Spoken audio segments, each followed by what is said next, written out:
Hello and welcome to the Stream of Chaos. My name is Dave and I will be your game master for this first session of our brand spanking new Pendragon campaign. You can find all of the Pendragon products available over on chaosium.com, including the Game Master Handbook, which we are running these scenarios from, where it is now, at the time of recording, available for pre-order. But in future can all be found there. We'll be using a host of other resources from the line, including the core rulebook, and later on even the starter set, maybe the Grey Knight, if we get there. But yeah, all these can be collected over there. And you can find yet more of the community-created content with the... goodness, I didn't write it down. Do you remember what the community one is, Jim? The table of Arthur, I believe. Yes. Round table. Companions? Companions of Arthur. Thank you so Yes. much. Absolutely should have written that down. And we'll include a link to each of those down in the description. This is our first session of the campaign, so we are going to be meeting our young squires on the cusp of knighthood as they go about their daily routines and prepare in the service of their kingdom. We'll pick up, I'll give a brief overview of where things are, and then we'll go around the table and introduce each of our knights. So, you are squires on the verge of knighthood, scions of a line of vassal knights of Salisbury who have served that noble house long and well. At least two of you are. The pivotal events of your childhoods was the Battle of St. Albans in 495, a great victory over the Saxon invaders that turned disastrous after King Uther Pendragon of Loges and most of his barons, including Count Roderick of Salisbury, were poisoned in the subsequent victory feast, plunging the kingdom into an anarchy that continues to this day. For the past 13 years, Salisbury has been plagued by raids and would-be usurpers. Most notably from the neighbouring kingdom of Wessex, ruled by Cerdic, the half-Cymric son of the tyrant King Vortigern, but also from neighbouring Cymric counties such as Silchester. The old count's widow, Countess Ellen, with the assistance of her council of knights, has managed to guide Salisbury through the worst of these challenges. Through this time, she acted as regent to her son, Robert, a lad a few years younger than yourselves and heir to the title of Count Salisbury. You began your squire training at the age of 14, just in time to ride with the knights and other squires of the county in aid of good King Nanteliod of Escavallon in his fight against the Saxons. You followed your knights to the Battle of, Lovcomagus? I got so far without stumbling. Well, or at least being confident. Lovcomagus, Royton, and Hereford against the Saxons in 505, where King Nanteliod brought you victory, and in 506 you helped push King Ides of Cornwall out of Summerland.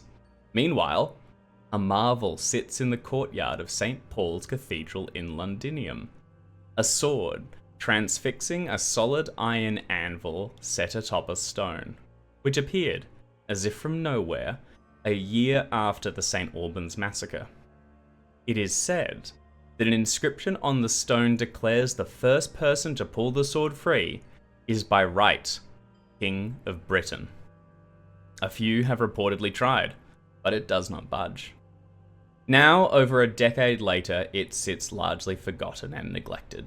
Is this some strange trick of that old wizard Merlin? Will King Nanteliod be the one to pull the sword free at last? Who can say? So, it is the summer of 508, and you are hoping to be knighted soon, particularly our characters Moab and Triamor, although our younger Hervis is a couple years out, although he believes he has the characteristics required as dictated by tradition and the core rulebook to become a knight. It's a sort of a warm day and you're all working in the Castle on the Rock, which is the major fortification in Sarum, which is within Salisbury. You're sort of going about your tasks in the morning. You would have woken, you would have cleared out the beds where the knights all sleep in the Great Hall, and you would have erected trestle tables. You would have brought the food to them, making sure that you serve them well, and then you would have been sent out to sort of various duties, with an eye to probably continuing your training underneath each of your individual knights later on in the day. We'll take this opportunity to go around the table and meet each of our young squires, and then we'll hear a little bit more about them, sort of what they get up to, who their knights they're attached to are, things like that. Let's begin with Jackson. Oh, hey, I'm Jackson, and yes, my skill rolls went so well. I had enough points to become a knight at the age of 14. So that's led to me being a bit younger than the other characters. Now at the age of 18, tradition dictates I'm another 3 years away from being a knight, but my character sheet says otherwise. Our knights, was that homework? What? No. So You know knights, who our no, knights are? you don't know your knights yet. We're gonna goodness. do that. Yep, I've got those ready for you. No, what I'd like to hear more about is you first of all. What are your Yes, of course. What are some of your famous traits? That being so like 15 and above are pretty significant. Famous skills, passions. That wasn't the homework, and I'm just finishing that now. But yes, Herva, son of Pharamond, is, I think, fairly well known because I got so many roles on my family history table. I am just swimming in glory. My dad was at the Battle of St. Albans. He defeated a Saxon chieftain a few years later. He knows Merlin, so that's pretty Ooh. cool. And then became a hero in Summerland. So yeah, I'm pretty great. Thanks to all of those things my dad did. But Hervis inherited his flowing golden blonde hair. Ooh. Let's have a look. He's got dulcet tones, dulcet voice, dulcet speech, rather. And I get one more because I've got an incredible appeal skill of 16. What else we got here? Yeah, this is me finishing my character sheet. Sue me. A dazzlingly white smile. That sounds good. Gleaming. The sun shines off the helmet and your teeth. Gorgeous. How about your personality traits? What are your famous traits? What defines you? Yeah, Being 15 and above. Despite all of that, my highest trait, I believe, and I've now lost my character sheet. There it is. Despite all of that, my highest trait at 18 is valorous. Sorry, I don't know why I said despite all of that. Modest is 14, but valorous is where I'm at. 18, too cowardly. I am ready to charge into battle because nothing could go wrong, because nothing has gone wrong. That's right. In my life so far. I have not experienced any hardship. My face is completely unwrinkled. So yeah, it just doesn't occur to me that I could possibly die. Yeah, very much sort of like dying into the heroic tales of knights and the storied history. Yeah, gorgeous. So this is Hervis, son of the famous Pharamond. Yes, he is, and you will remember the name. Is there a Mrs. Hervis, or are we still in the that's gonna happen. We'll go across to Jimbo. Yes, okay. I am playing Mobe, which is, I think, how that name is pronounced. Thank you.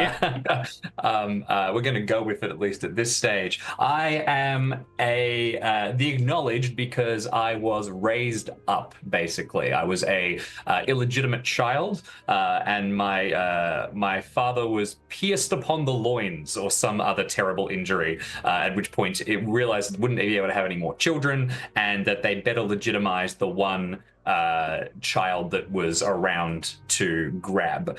So I was yanked out of the church that I had been put into, and I was probably about 6 or 7, and taken up into courtly life. And as a result, there's a few things that have just stuck with me from then. I think I probably got into a lot of churchyard or schoolyard equivalent scrapes. I've got like a bit of a broken nose. I've got a bit of an accent, like that just like some like slang and ways that I speak that hasn't quite left. And these are not things that go down very well with the nobility. I fairly kind of tall, but wiry, darting around, sort of energetic and a bit jittery. My highest traits, I'm valorous as well. I guess not because That's everything good. hasn't gone wrong for me, but because like it's already gone so well that I can't like, you know, I've lucked out so hard already.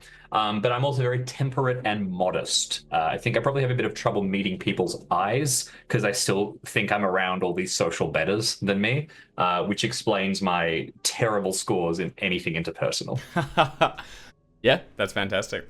Yeah, I mean, like you've been amongst these people for, if you said like from like 7 or so for, yeah, like God, 14 years, you know. But like still you are still, even though like you have been acknowledged, that's still your name. That's how people refer to you. You'd absolutely be, belittled for it at times.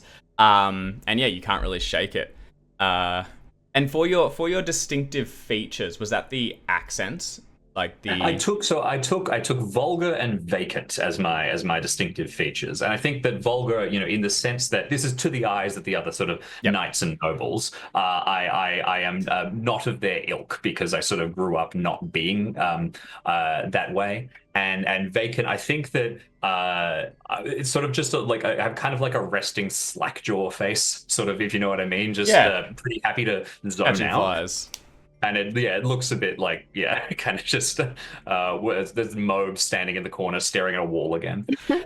Which it sort of in of itself is also a little unknightly as well. Like I like that for the vulgar thing. It's just like you don't seem to have the hustle, I guess, of like, or like, to just do the knightly things. You kind of have to be prodded towards it a little bit. Is that it? And I think it's because I am quite modest and like spiritual and like into sort of contemplation, but it doesn't look quite knightly. Really wish you were like the third son.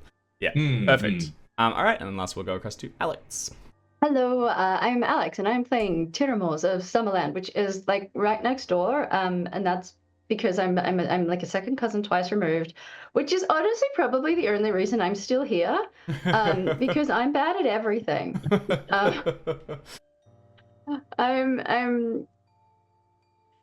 Look, I'm just scraping by. I just made it with the basic bare minimum of skills that is required of me, and every single day is an exercise in absolute anxiety that it's not going to keep going. Like, it's going to get worse, and it doesn't have to get worse by much for me to not be good, not able to do this at all.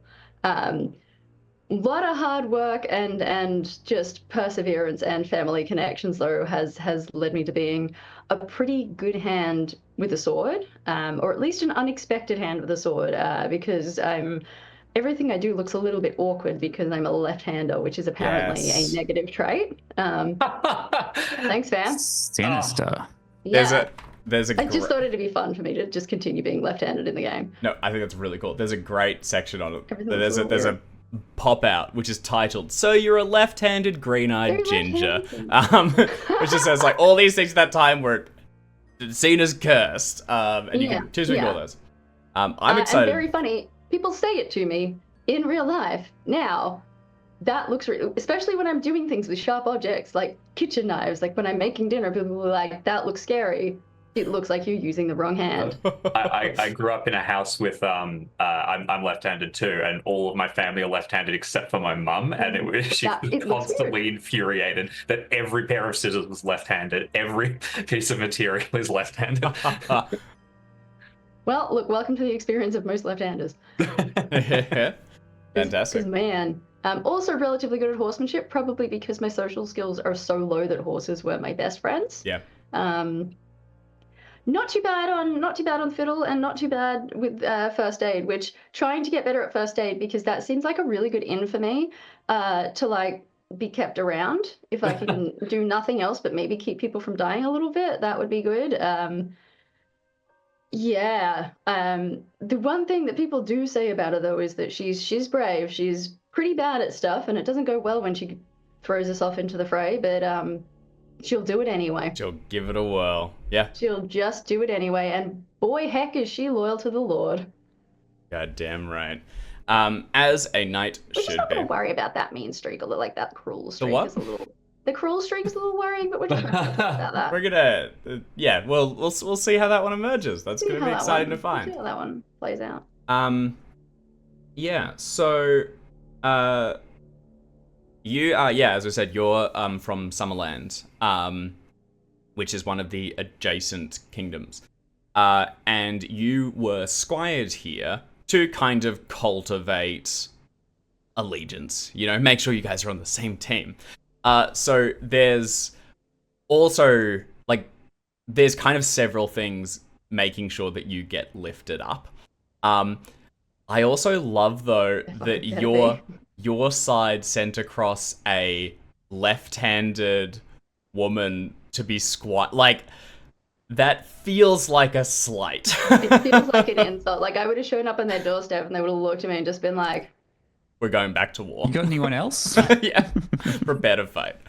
But I do think, but like, it does seem like you are like incredibly loyal to the Lord and the current Countess. Like, it seems to me like you've absolutely grateful. gone in for it. Yeah, like you've been like, no, I'm here to squire. I will be a phenomenal knight for you.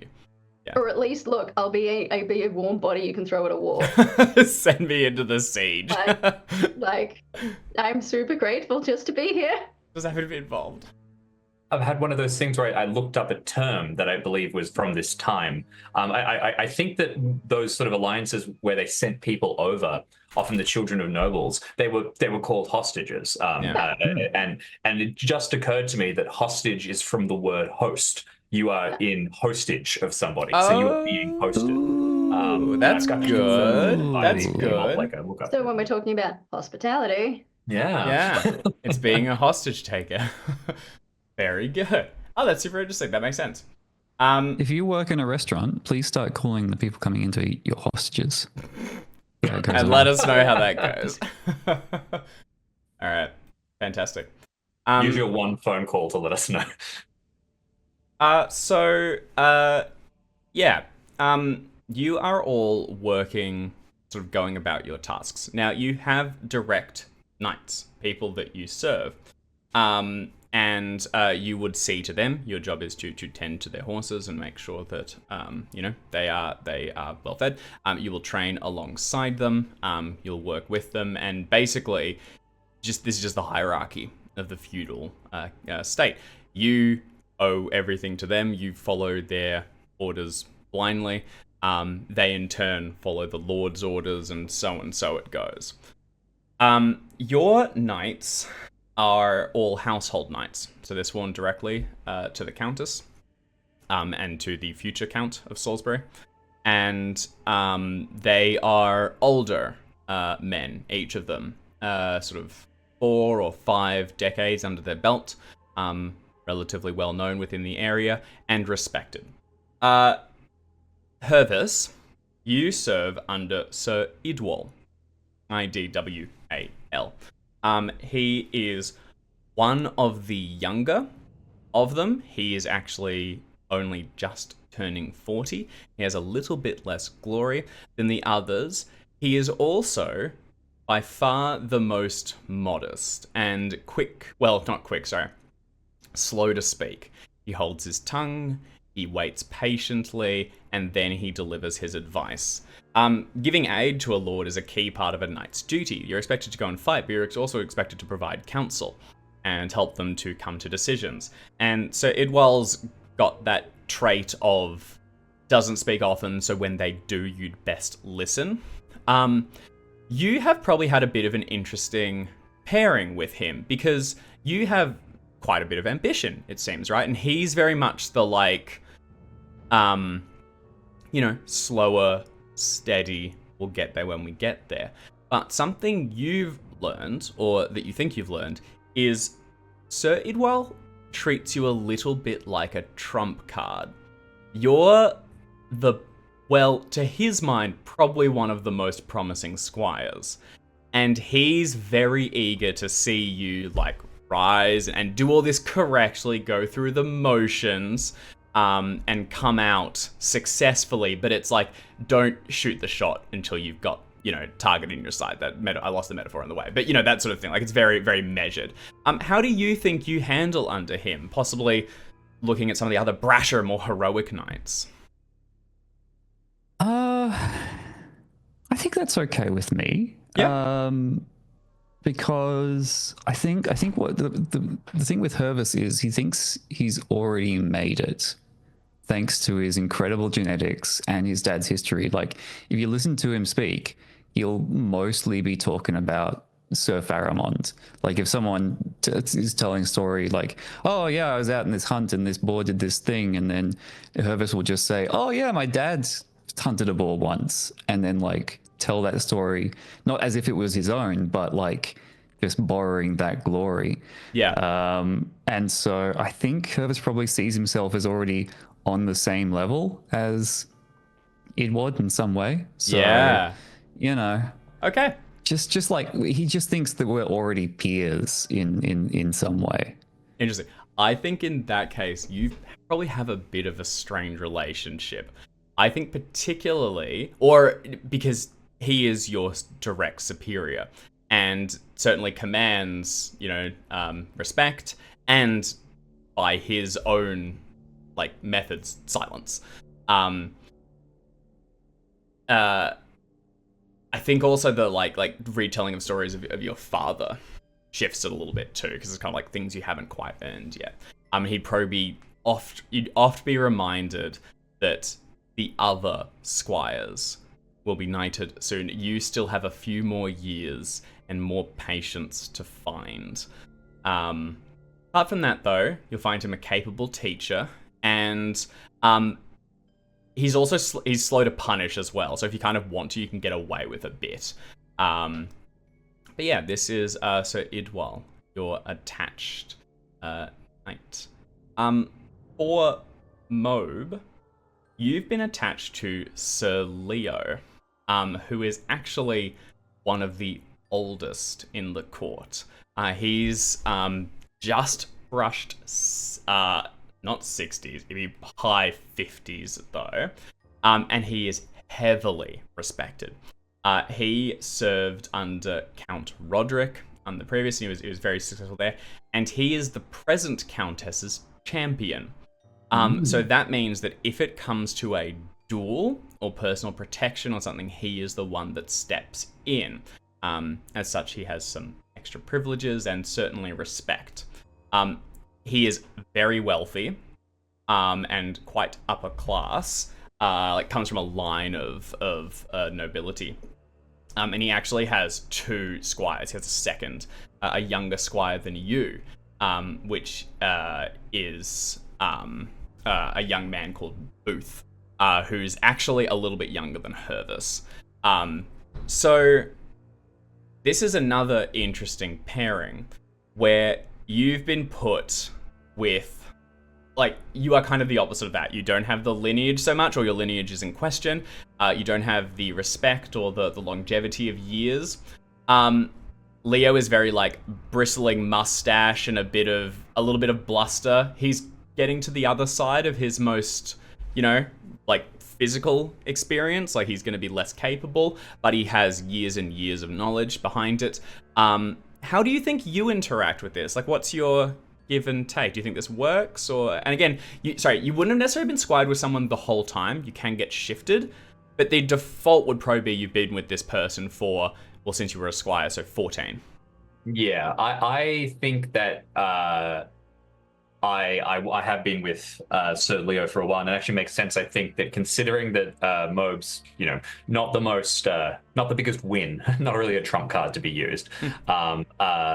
He was thrown to someone with a lot of social capital because, they, at a certain once you're sort of secure enough in your position, you can win points off being willing to take on such a difficult subject, kind of thing. Yeah.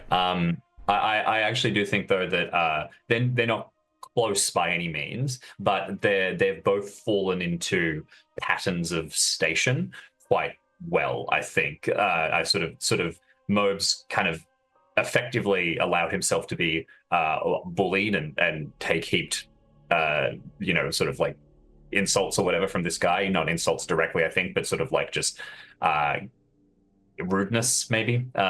So yeah, I think it's gone fine and quietly, but with no success really. Like they're not bridging any gaps. No, I think probably, and given he has two squires, and his second is one of his own like cousins that's been attached, that is unfortunately probably the one that gets the bulk of the love. You know, you get the dud tasks a little bit. It not done out of bitterness, but done out of the second squire is probably going to be the more successful. They have the lineage. They will be able to do more for the count.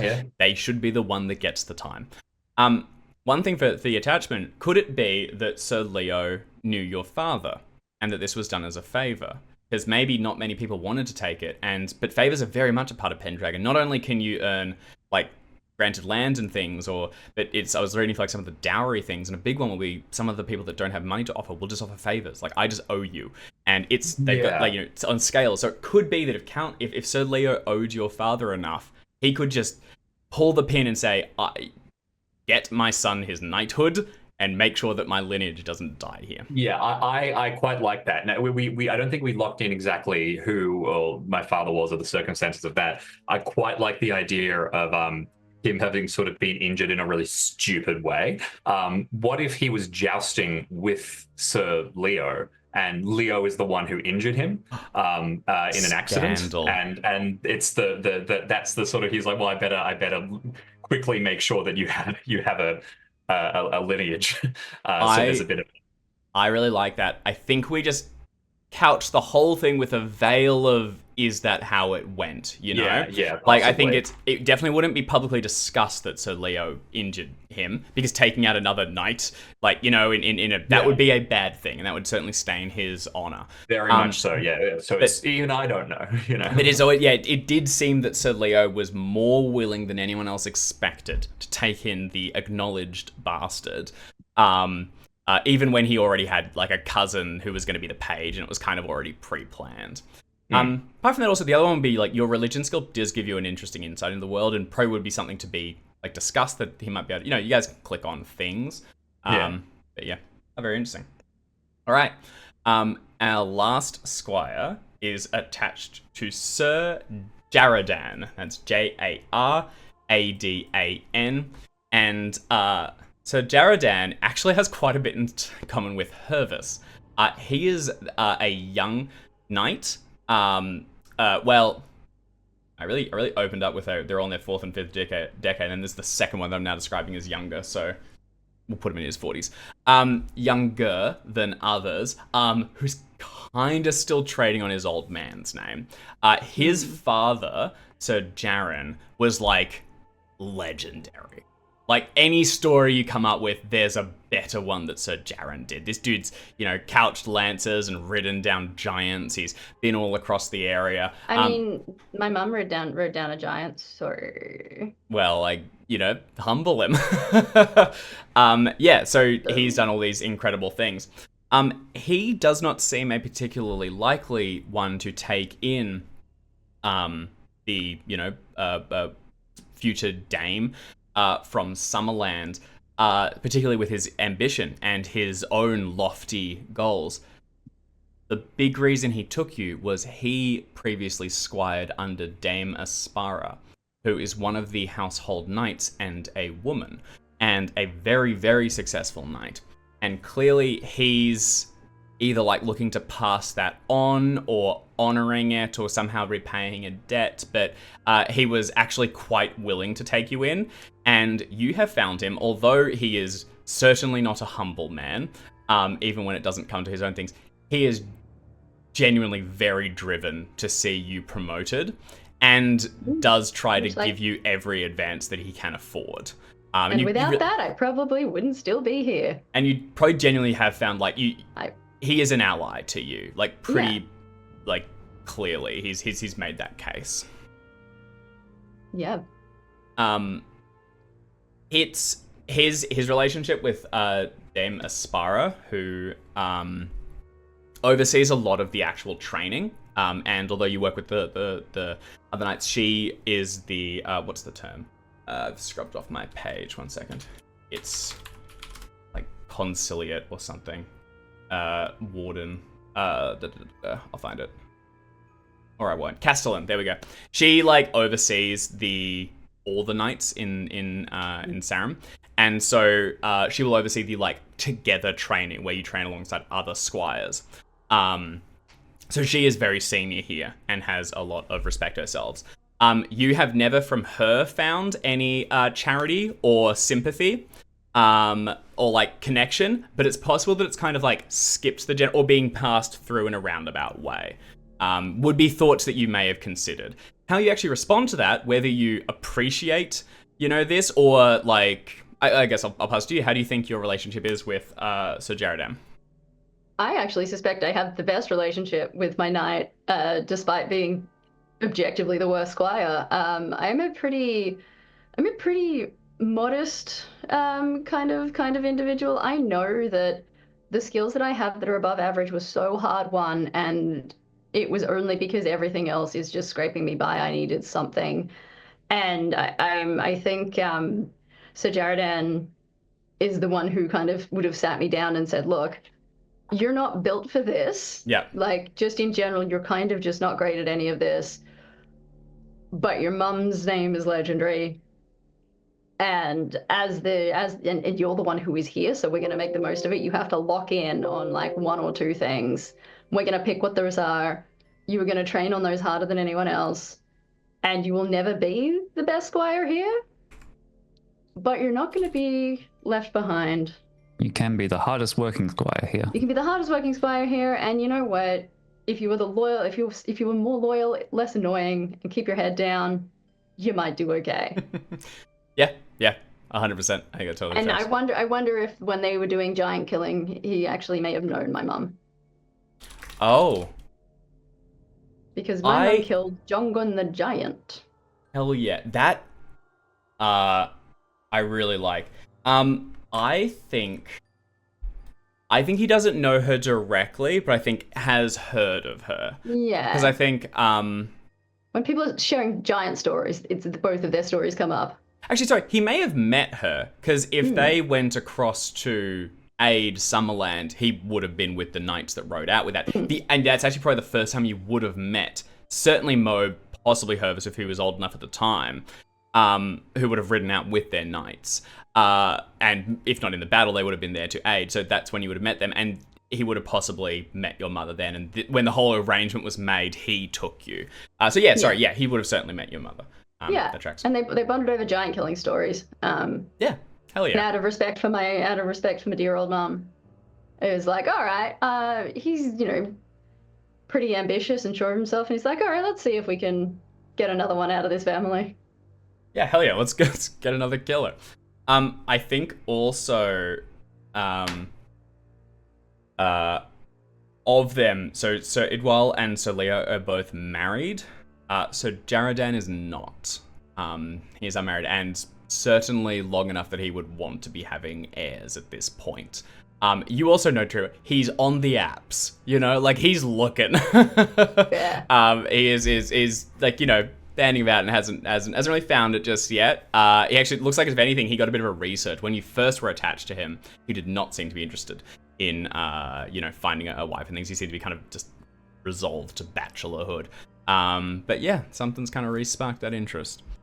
All the damsels are swiping sinister. Yeah. Art thou temperate?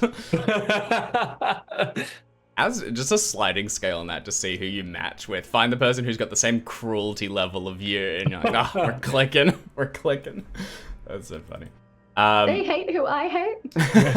We're gonna be so bad. We're gonna be besties. Show me etchings of your hound. Amazing.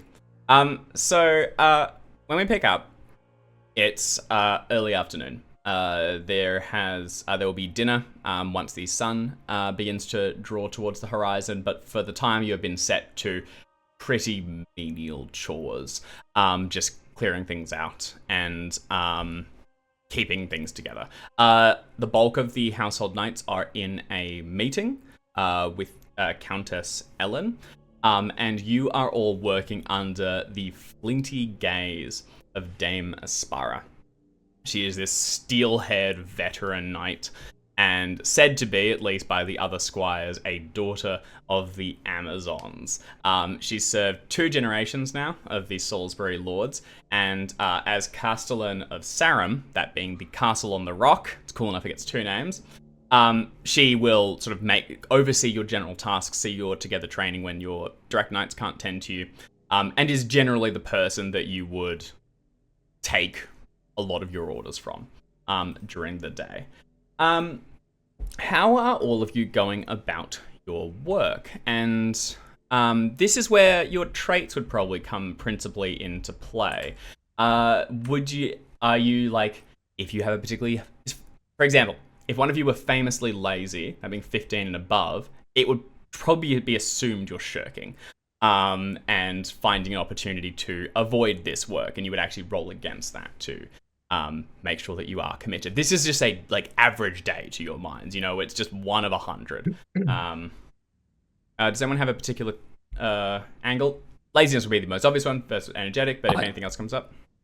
I got 12 lazy, which is not actively lazy, not choosing to be lazy, but also just not being curious about how hard I'm working. It's just yes, I am doing what I'm told, therefore I'm not shirking. Yeah. But, I think could be working harder. So I think energetic lazy is the most obvious cross one. I don't think any of the other ones really apply here. So what we'll get each... I think I'm out of bed real early. Yeah? Up and at 'em? Yeah. Okay. So yeah, let's see. What we'll do here is we'll do a roll against the 2. If you had a famous characteristic, you would have to roll against it first. So that being 15 or higher. Otherwise, you can choose which one to roll against. If you succeed on it, that is your course of direction. That is the way that you're going. If you fail, you then roll against the other, and then either do that one if it succeeds, or if you do neither, then it's just your choice. But the one that you choose first gives you opportunity to kind of get in there. So even if you have a lower energetic, you can be like, I'd rather be working. I want to keep that going. I'm looking to, impress the other knights. It's the one I'd like to tick and see, development in. But otherwise, just go with the higher. Why would I want to roll against lazy here? If that's what your knight is, if you just famously are, if you think that's a cool trait for you to have. Yeah. Developing traits. No modifiers. I'm sold. Yeah, 100%. It's lazy isn't necessarily it's kind of a bad one, I'll be honest. Yeah. We're not putting any modifiers in or anything, just this one's straight roll. So you're just looking to roll under that result. So a successful energetic. Up and atom. Yep. Get that bread. I see what you mean. I'm going to roll against energetic because I want to be slightly more energetic. Yep, Mob is rolling. So Mob is going to continue to a lazy roll. Mob, sorry. For that. Which I have succeeded at my lazy. So you are lazy. You are shirking your responsibilities. Let's see, Hervis's. Oh, I'm trying. It's not coming through. Just restart the character sheet here. Yeah, do a little shake it loose. Oh, I had a macro. Yeah, the macros. That's what I was asking about modifiers. So. Oh yes, yeah, yes, and it goes behind sometimes. Yeah, dismiss that. Oh, what does that mean?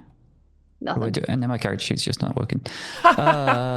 Do carry on by all means. If you know just roll a d20 maybe, and just tell us the result. There we go. Oh, I am surprisingly energetic today. Okay.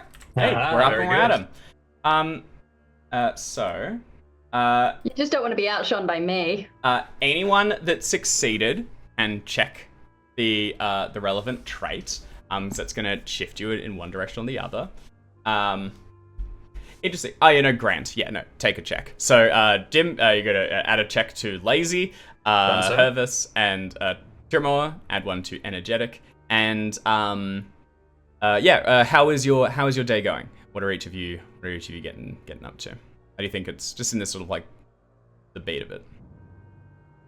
I might jump in first then. Yeah. I have pretty high stewardship, right? I actually think that I don't mind all of these chores when they're done, kind of very organizedly and under my control, because the menial tasks are usually what I get done. And with all these people here, it would be so much organizing and no one's going to listen to me. And I kind of can't be bothered to get stuff done efficiently like I know it should be. I think what I've done is I've picked I have strategically picked, if you'll allow it, the most like paperworky of the tasks, Yep. if you know what I mean. So I'm like standing in the sort of like quartermaster or grain silo or something, counting the bags as they come in and making sure that because it's very important that we do that, otherwise we'll get mixed up. Yep. And you know, like for what it's worth, I am, you know, tallying the marks against the side of the sort of shelves, but like it's pretty chill work. Yeah, it's pretty nothing, and you did it the day before or whatever, and it's just, yeah, it's taken it a little bit easy. Yep, perfect. How about Hervis or Tiramore? I've got plenty of intrigue. Well, not plenty. I've got above average intrigue and courtesy and fashion. Is there any chance that, like, I can just be, like, checking in on any guests that we have right now? Because hospitality is such a big deal.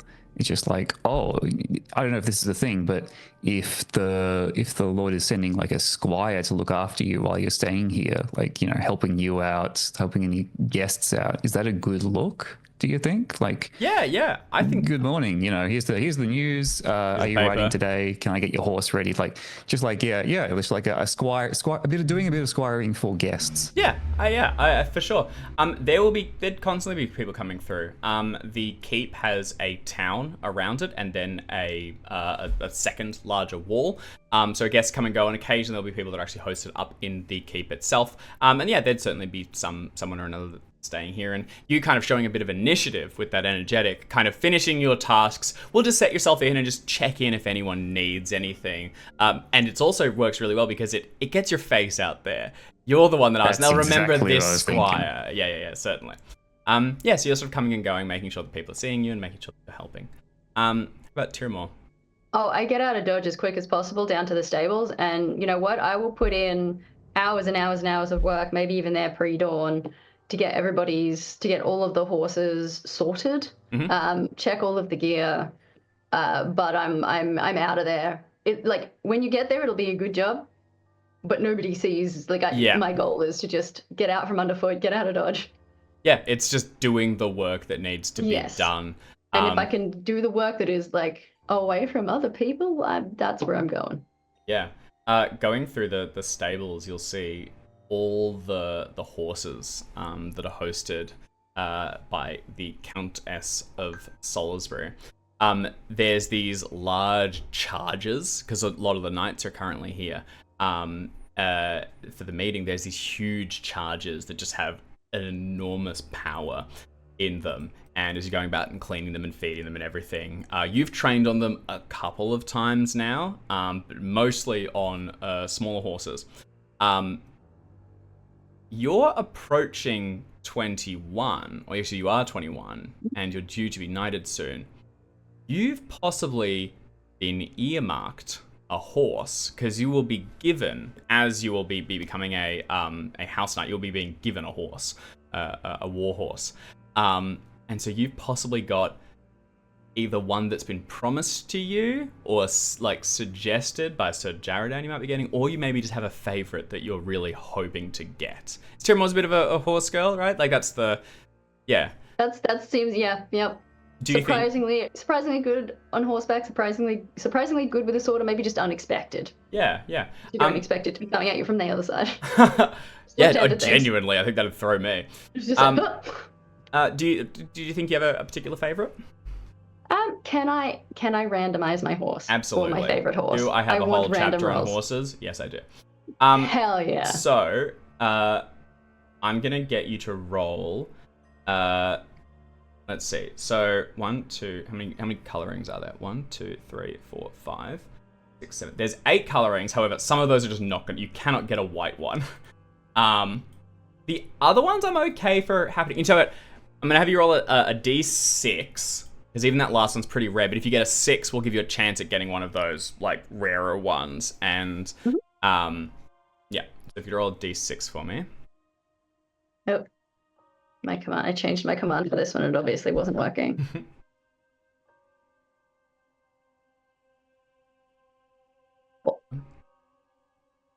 Okay. This is a black horse. Hell yeah. Heck Just yeah. full obsidian coat. Hell yeah. It's Just young. like Oh, Tiramore's, a dark horse. yeah. Of course. Alex, you definitely need to roll a d20 for the horse personality. Hell yeah. This is the best. Oh, now we're cooking. 13. Okay. Lucky 13. It is opinionated and will argue with you about the best course of action. So this horse, like it has drive. It like has this thought. horse I think wants that's why I things. like it. Yeah, all the others 'Cause kind of just I don't follow. bloody know. I'm Yeah. useless at all this. I'll probably take my horse's orders. Gee, that's actually, Whatever gets me out there, it's fine. Horseman's better than me. Fine. I love that for I don't have a problem with ego. your horsemanship skill. Is it's a bit of you trusting the horse to know how to pull, especially as a left-handed. Like it's kind of Yes. you let it lead and then you just get the strike. I think that's Yeah. cool as hell. You do you, fam. And probably if I have high horsemanship, this is a horse that other people are maybe not that fond of. Yes. Um, Yes. this is the horse that other people are just like, you know what, you can have him. Yeah, absolutely. So it reads, pure black horses have associations with famine and pestilence and are most suitable for nefarious personalities. Which, like, okay, I'll take him. Yeah. My buddy. I think that's perfect. Make that. Okay. So you're going about your tasks. Everyone's made a check to the relevant trait that was rolled. When you see Kinda lazy. yeah, good. Congratulations. When you see Sir Lycus, who is the Marshal of Salisbury, that outranks the Castellan, has just wrapped up his council with Lady Ellen, the Countess. Her son, Robert, who is a squire a bit younger than you, actually, Hervis, he'd be about in line with you. He'd be 19, so marginally older, is squired to Lycus and is present as well. Robert is a very personable young man. He has soft brown hair and he favors the sword over the lance. That is very much his preferred training, and he is very driven with it. He sees himself practicing at all hours. He is set to inherit the title of Count Salisbury when he comes of age and is knighted. His mother is basically just overseeing things at the moment. And you know this young man, as not only a friend and a peer, but also as your future lord. And it's an interesting relationship, kind of knowing that very soon he will be taking over that title and be the man whom you serve. He's friendly, he's personable, he's respectful to each of you. Beyond that, do you think any of you have like alternate relationships with him beyond just like general friends and like future lord, and let's keep it respectful? I mean, Would he have taken much of a part in our martial instruction? Yeah, certainly. No, he trains alongside you. It's a bit of like, you're one of them until you're not. So everyone knows he's the Lord, and if you kill him, you're going to be in so much trouble. But he is squired amongst you, and is expected to do the same roles. He does the mucking out and everything. You're all aware that things are tilted in his favor. He's never gotten the worst pull on the list, but he does do the work, and he does the same hours as you, and he does strive to do it. There is a level of privilege that he just can't comprehend, but it is his privilege. That is his right to not comprehend it. He will be Lord, damn it. But yeah, he would train alongside you. I think it's all good. I refuse to meet his eyes. I'm deferring for this one, I think. Okay, yeah. I think I've probably met him a couple of times as a kid, if he's a distant cousin or something, but like it hasn't carried over into any adult relationship. It's just a technical thing of like, oh yeah, no, there is technically cousins. Technically, yeah, distant, but like it's not a thing that either has probably either mentioned. But yeah, you guys have It's trained. You guys have trained alongside him for like 14 years or so. Yeah. The assumption would be you're all pretty good friends. It's like, you know, Yeah. brothers in arms. But the cousin thing doesn't make it different. Like, it's not. Yeah. We're not closely related enough for that. There might be occasionally oh, well, do you remember this place outside of, like, between here and Summerland, like this particular, like, there might be places that we have in common just from. Yeah, he may have spent a Yeah. year like hosted at your court before you pivoted, so you would have that maybe when you first met. And Yeah. it's probably enough that when you first came here, he was also a friend to you because he knew you a bit and kind of went down the, oh, this is my cousin, like, she's Yeah. cool. And before they could find out that she was in fact not cool. But it probably prevented me from getting the absolute snot beaten out of me multiple times. Yeah. You also do have a famous homage lord passion. So Yes. you are kind of known to be like, when people were you know, like maybe some of the other squires noticed that he wasn't quite doing, like, lifting his responsibility. You were probably the one that put them I'd be like, back "Shut in the their fuck place. up." That's Yeah. your lord, you little shit. I will kill you. Be like, if he decides his back is hurting a little bit today and he doesn't want to twinge it because he's going to be Lord, that's his prerogative. Yeah. And also, given your, like, nature, you were probably the one that picked up the slack a bit to, like, keep him looking shiny and, Yeah. yeah, awesome. Because, yeah, my only famous trait is Homage Lord. Homage lord. So, I'm a big fan. We love this guy. How about yourself, Hervis? No problems with me. I got 15 homage Yeah. lord, and I'm also not very just. So yeah, no, it's not fair that he gets privilege. That's just how it is. No worries from me. Yeah. Yeah. Fantastic. Yeah. And But again- again, I'm probably like a little bit too familiar, if anything. Like respectful, like Lord, but you know, we're all on the same level here. Yeah. You're objectively better than him at most things. Yeah. As like kind of taking advantage of being equals as squires to get a little bit too buddy. And then when it's Lord, kind of hoping that carries through a bit. Yeah. Perfect. So the person he is in attendance with is Sir Lycus, who is the Marshal of Sarum. And this dude is like bloodthirsty. He's famous for it. He's a killer. He thinks that the advising portion of a knight's responsibility is strategic domination and which way to attack. When it gets down to like grain taxes, let's get more tax so we can get better swords. That's cool as hell. Let's get on the field. He's this tall, wide knight, presently dressed in like his gambesons, the Akaton, which is the lighter under armor, coming down to his knees, and he has his sword strapped to his hip. He comes out and from the castle bailey and pauses to address.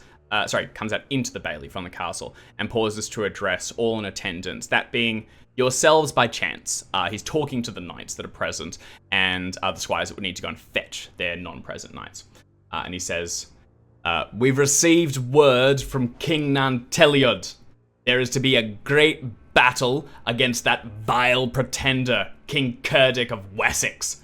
Not far from here, near the ruins of the White City that they call Winchester. I ride now to assemble our forces, or Salisbury shall not stand idly in this time of great need. He strides out, and you see his squire dart ahead of him, and he catches eyes with a number of you, and has this slightly strange, like, apologetic look as he goes to fetch Sir Lycus's horse, his charger, and bring it out towards him.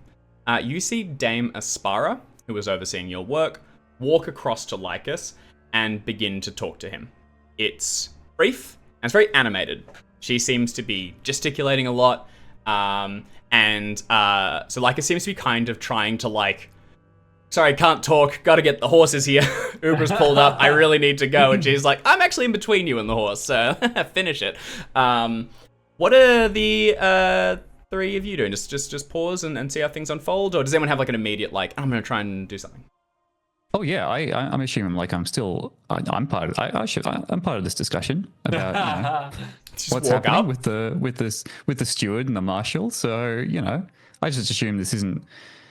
If this is a private conversation, I assume that I am welcome in such a private conversation. Okay. Can you roll courtesy, please? Hell yeah. Yes, Fourth one down in skills, yeah. yes, I can. Okay. Yes, you can. You kind of have this like rush of like, well, I'm just gonna get in this. And as you're walking forward, you are keenly aware this is not a discussion for you. This is a discussion between the two highest ranking knights in the household. Not even the other knights are in this discussion. If you stick your little nose in here, you'll get it bitten off. Dave, my dad was Pharamond. That is true. He was Pharamond. What are you talking about? Okay, all right. No, sorry. So you're saying I'm rolling to like no, this isn't appropriate. Yeah. This would not be appropriate. No, this will almost certainly end poorly for you. You can still do it. If you do it, you can check proud. Can I do it subtly? Like, can I just be nearby? Yeah, I'm inclined to eavesdrop, to be honest. That's a different approach. It is. Actually, I think at this point, I might get you to I was kind of hoping that. Is your proud courtesy skill would just, like, get famous? me in. What's your proud? Oh, not at all. I'm not proud at all. Okay. I'm 14 modest. All right, this is kind of like a. But I mean, yeah, I am modest. Like, maybe I'm playing the character wrong.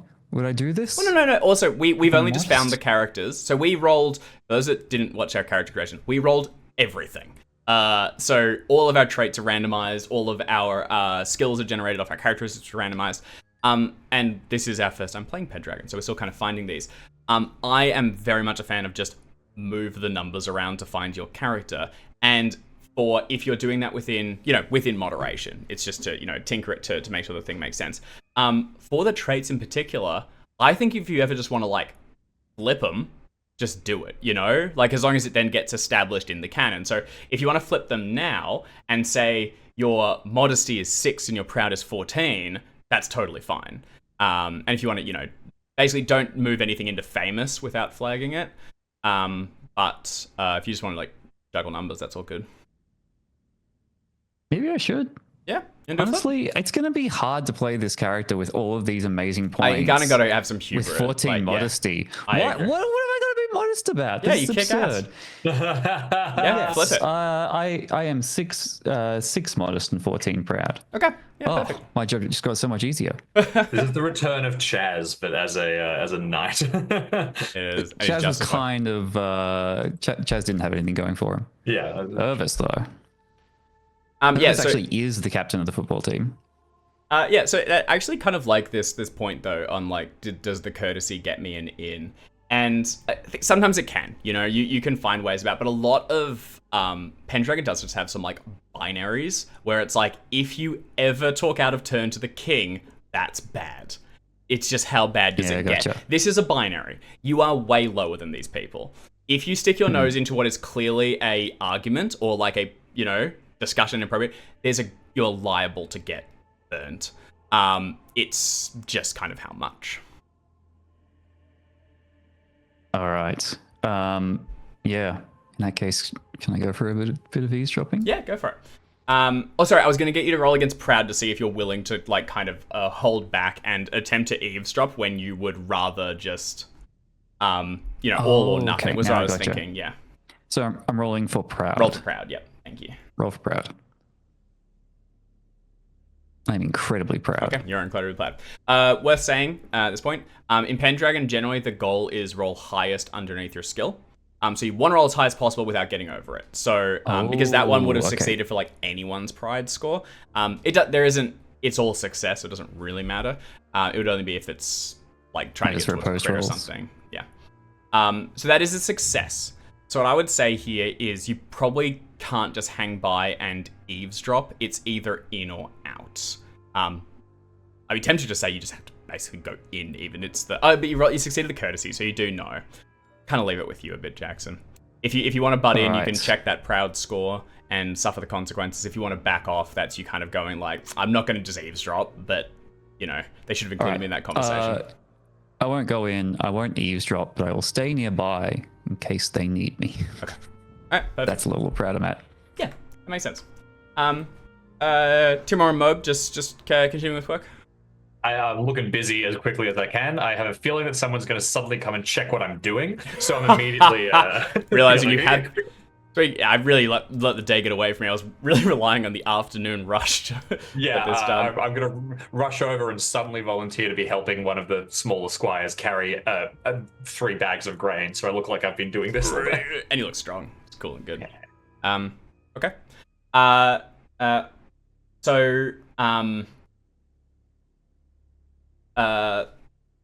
Damasparrow leaves, looking displeased, and Lycus puts on his helmet and gets on the horse, which Robert has brought forth.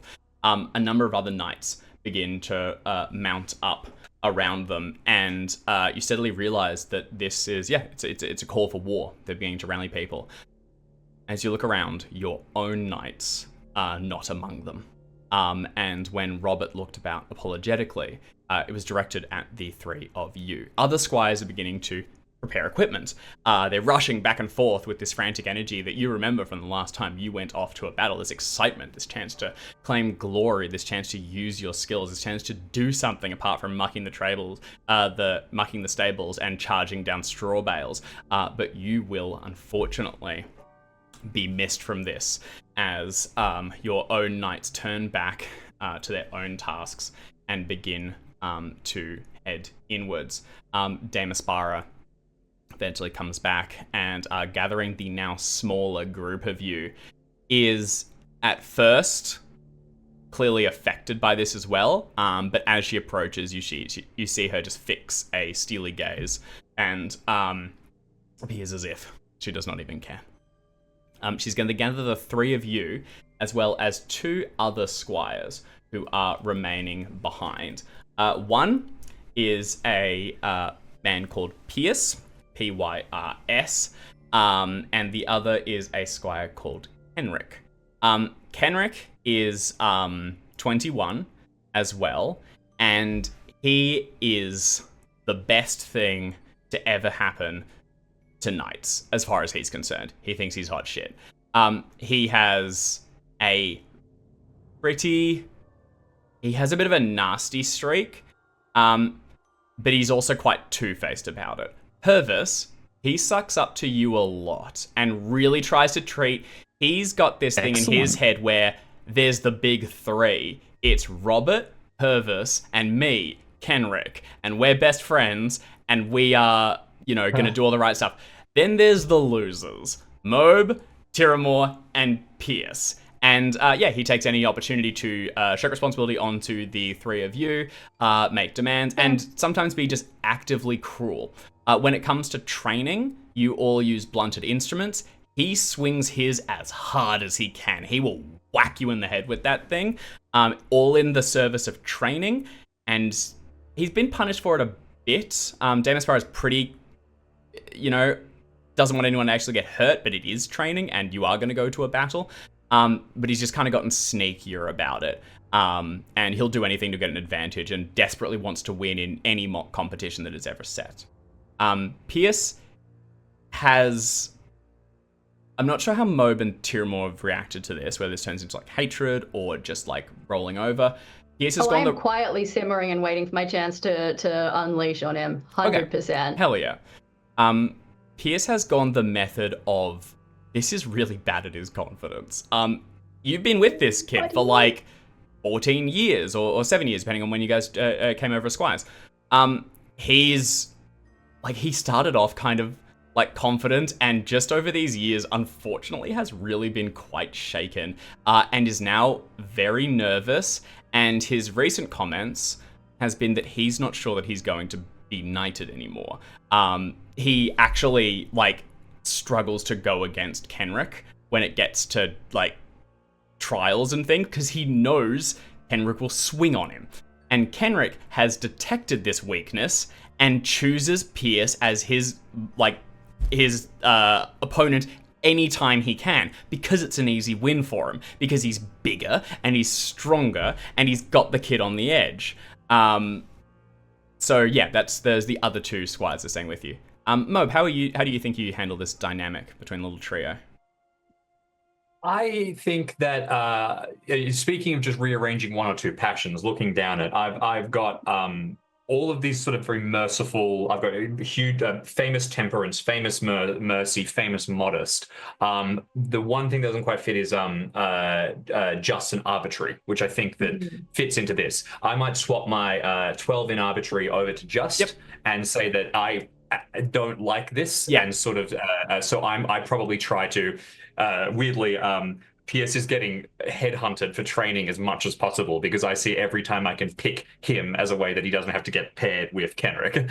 Yeah, yeah, awesome. Okay, yeah. So very much rallying against Kenrick, and if you're looking to get him extra training, this is probably not something that's been happening for a long time because Pierce has only just started saying he's like in confidence, like he's you can see the unconfidence, the lack of confidence coming through. Timo, I know you have said that you try and get up and do extra training as much as possible. You've possibly begun to bring Pierce into this and at least trying to hey man, you just got to get up earlier and try harder. I don't know what else to say. Basically, I mean, that's kind of how I go through. But I'm also I think what rubs me the wrong way about Old Mate is I'm pretty valorous. That's a famous trait. Like that is a high trait for me. Incredibly high. I'm 17 valorous. Yeah. And also 12 cruel. And I think seeing him pick on the small, he thinks he's hot shit, but he's only picking on the smallest kid. Yeah. No way, dude. That's pathetic. You can talk about being hot shit and you can be as much of an asshole if you want, if you're actually going toe to toe with the big guys, but you're just picking on this kid whose confidence is now shattered. That's nah. Yeah, hell yeah. And I think it'll be whenever I get the chance, I get up early, I do shit in the stables, and his shit is never done quite as well. I just tiny minor acts of sabotage, as well as trying to help PS get by. I like that. I see it a bit as Mobs. I truly think he just needs to work harder and suck it up because. Well, that's it. Yeah, Kenrick does target the two of you with his japes as well. But Pierce is the easiest one, and I see it as because I look at him with I have no respect for this guy because you're picking on me. Come on, and you train as well, bad, brother. Yeah, and you're trying to catch up. I see it a bit as Mob is the way Mob sees the scales to be rewritten. Forgive me if this isn't correct. Is elevate Pierce and get him a little bit better. Tiramore's I'm going to bring you down to my level, and he's going after Kenrick to bring him down. I think that's perfect. That's it. Yeah, I'm like you. And I think, if I ever get the opportunity to rearrange the orders of how people are going up against each other, I try and get Pierce out of the way because I just think it's pathetic for Omate to be going after him. And I really just want to see the matchup with our golden boy over here. The golden boy. Is really what I want to say. Yeah, I guess. And to Hervis, I know prove yourself. You're okay with being in the big three. How do you think you respond to the? Do you think because Kenrick would have gotten a read on you, and if he thinks you're not on board with wanton cruelty, he'd dial it back. But if he thinks you're kind of cool with it, he'd probably bring you into the loop. Yeah. 7 just, 14 merciful. Interesting combination. So it's no, I'm not in favor of cruelty, but also, life's not fair. Yeah. And also, if Kenrick is the one who's more likely to go further, then yeah. I'm probably I've got to be in with him. That's just practical. Yeah. You're also one of the younger squires, so you can you're being lifted up above these other older squires. That's a chance. That's an in. Yeah, something to take. All right, really like it. That's awesome. Great. So Dame Sparrow rounds up the 5 of you remaining, and says, "Listen, I know this isn't the outcome that anyone wanted, but consider this. You have not trained yet with the Marshal's Knights as a total. On the battlefield, each knight must know what the next is doing, or else it just becomes a great brawl. There's still more work to be done for each of you and your soldiers. Secondly, Do not take this as a slight against you. Look around. Marshal Lycus has left behind knights, with squires ready to be knighted. So if something happens, while he and most of his knights are away, the castle must still be defended. Take this as a sign of trust, not of disfavor.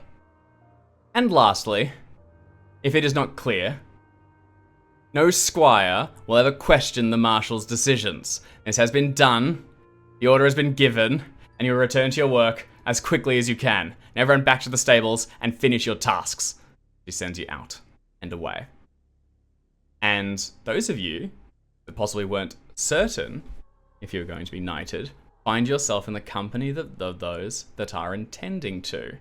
So perhaps there is hope yet. She did seem to include you all as a total. And Nick.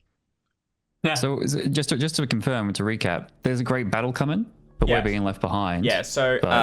But the marshal's saying that's because, if we lose a bunch of knights, we need you to be ready to step up. Yes, and you're here to support your current knights but yeah, you guys are generally some of the older squires that have been left behind, the ones that have gone out, with the exception of Sir Robert. But he is a little bit younger.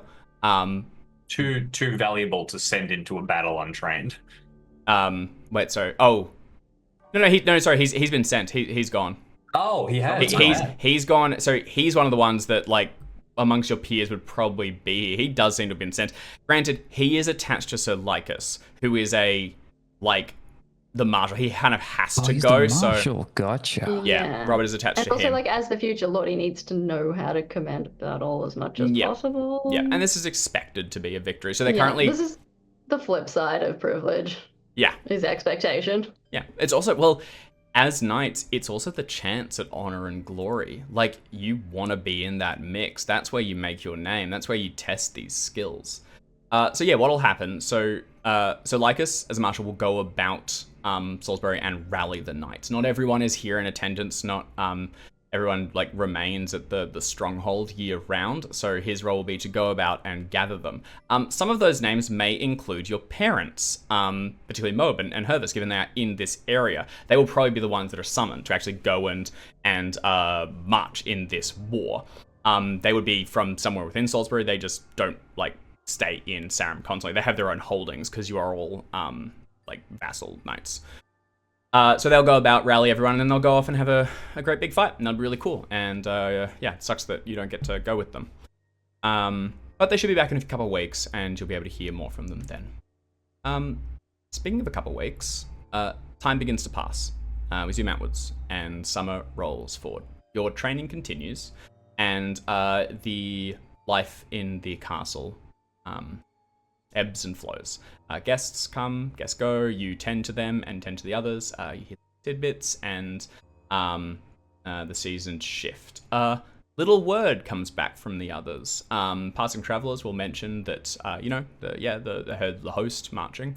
You may hear direct word of your own parentage or others, but little else yet. And the actual battle, it seems, hasn't happened just yet, but yeah, should be happening soon, and you're all pretty excited to hear what happens.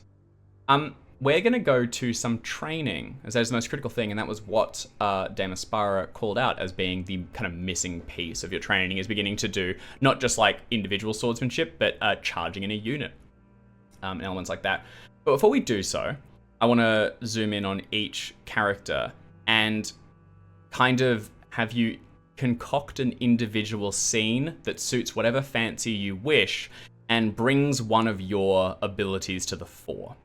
So, possibly, I mean, I'm not sure if you can do it, but if you can get a trait and a skill to work together, that'd be cool. Something like that. But yeah, and particularly, we're going to go to a training thing where we're going to see some of your knightly weapons in use. If you have another skill, this would be a great chance to kind of show it and demonstrate how it works in this period. If you have a non-knightly weapon school, like Jackson, I know you mentioned getting crossbow. This would be a chance to show that, because you wouldn't train that with the unit. In fact, you'd kind of train that a little bit secretly, because it's, people know you have it, but it's just kind of dweeby. Does anyone have an idea? I'd encourage you to look at your famous skills, first of all, so that'd be a 15 and above, if you have any. And then maybe a famous trait or a passion that might pair with it. I don't have any famous skills. Yeah, actually, sorry, I aside think from my appearance. Yeah, I think you actually would have had to spend a lot to get up to famous in a skill. So, like, 8 above 10, just whatever you think stands out, whichever your highest number is, maybe, that isn't like shit. Isn't I've got fighting an idea for horses. something. Yeah, hit us. But that's all I've got. I think you said play instrument, right, Tremor? Yeah, play instrument's not bad. It's like 30. That's pretty good. 13's very And my high. first aid's pretty good. My first aid is 12. That's where No, those I've are- been that's maxed. good. I think play instrument might work. We Yeah, can I do it. think we can play instrument. Jim, yeah. you said you had an idea. Yeah. So I think that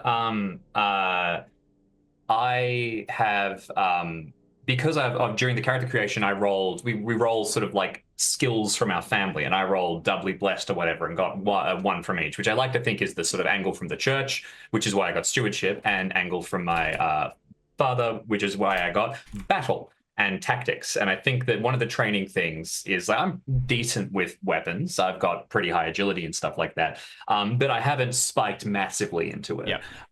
So I in a lot of the training, particularly if we are starting to use, charge as something a bit here and sort of looking more into how those bits work, I've started to look at how to successfully use tactics in the training that we do. So maybe we're doing like drills, sort of circling around, and I'll be pulling back for a while, and you can sort of see that I'm starting to actually look at the ways that land and tactics and more macro style battle details are coming into play. Yeah, that's awesome. So with an eye to improve the training that you and the other squires conduct.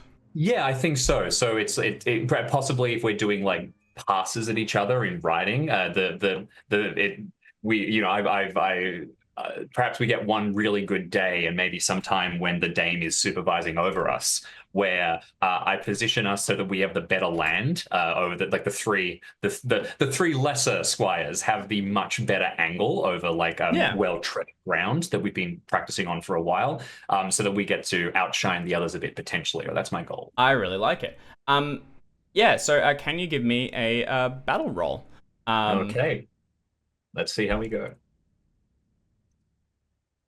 That's a success. So you can check your battle skill, and you're also dedicating yourself to, because I think with the other knights going off to war, this is the closest one. The previous ones you've had when you were definitely a squire. Now you're almost a knight, and there is a chance that you actually go into it, so it's very real. And you're drilling in on this, and it kind of drives you forward.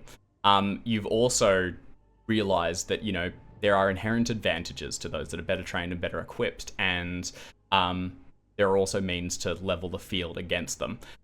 You've gone out and you've scouted the area. You guys go out to these open plains where you will, ride against hay targets and do some sword training, and you've actually studied the area. And made note of the mud is slippery here and kind of twisted a little bit. You guys have done some earlier training events as well, but as we come into the one that's going to happen, Mo, I'm going to give you a pocket advantage. So during the following, you can just give yourself a +5 to a single roll to kind of use something you've discovered here to get you the edge on it. It'll be before the roll, so it may not work for you, but it's kind of maybe it'll be a leveler that lets you get a little bit further. If you wish, you can share this with others as well. So you could let Tiramore know that there's this thing too, and it'll be independent for them to use when they wish. So you both get it.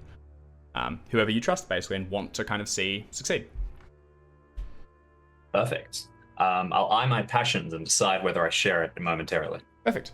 Awesome. How about Irvis or Tiramore? Do you have an angle? I certainly do. I think I will have been working on training my the horse that I like best, my black opinionated warhorse.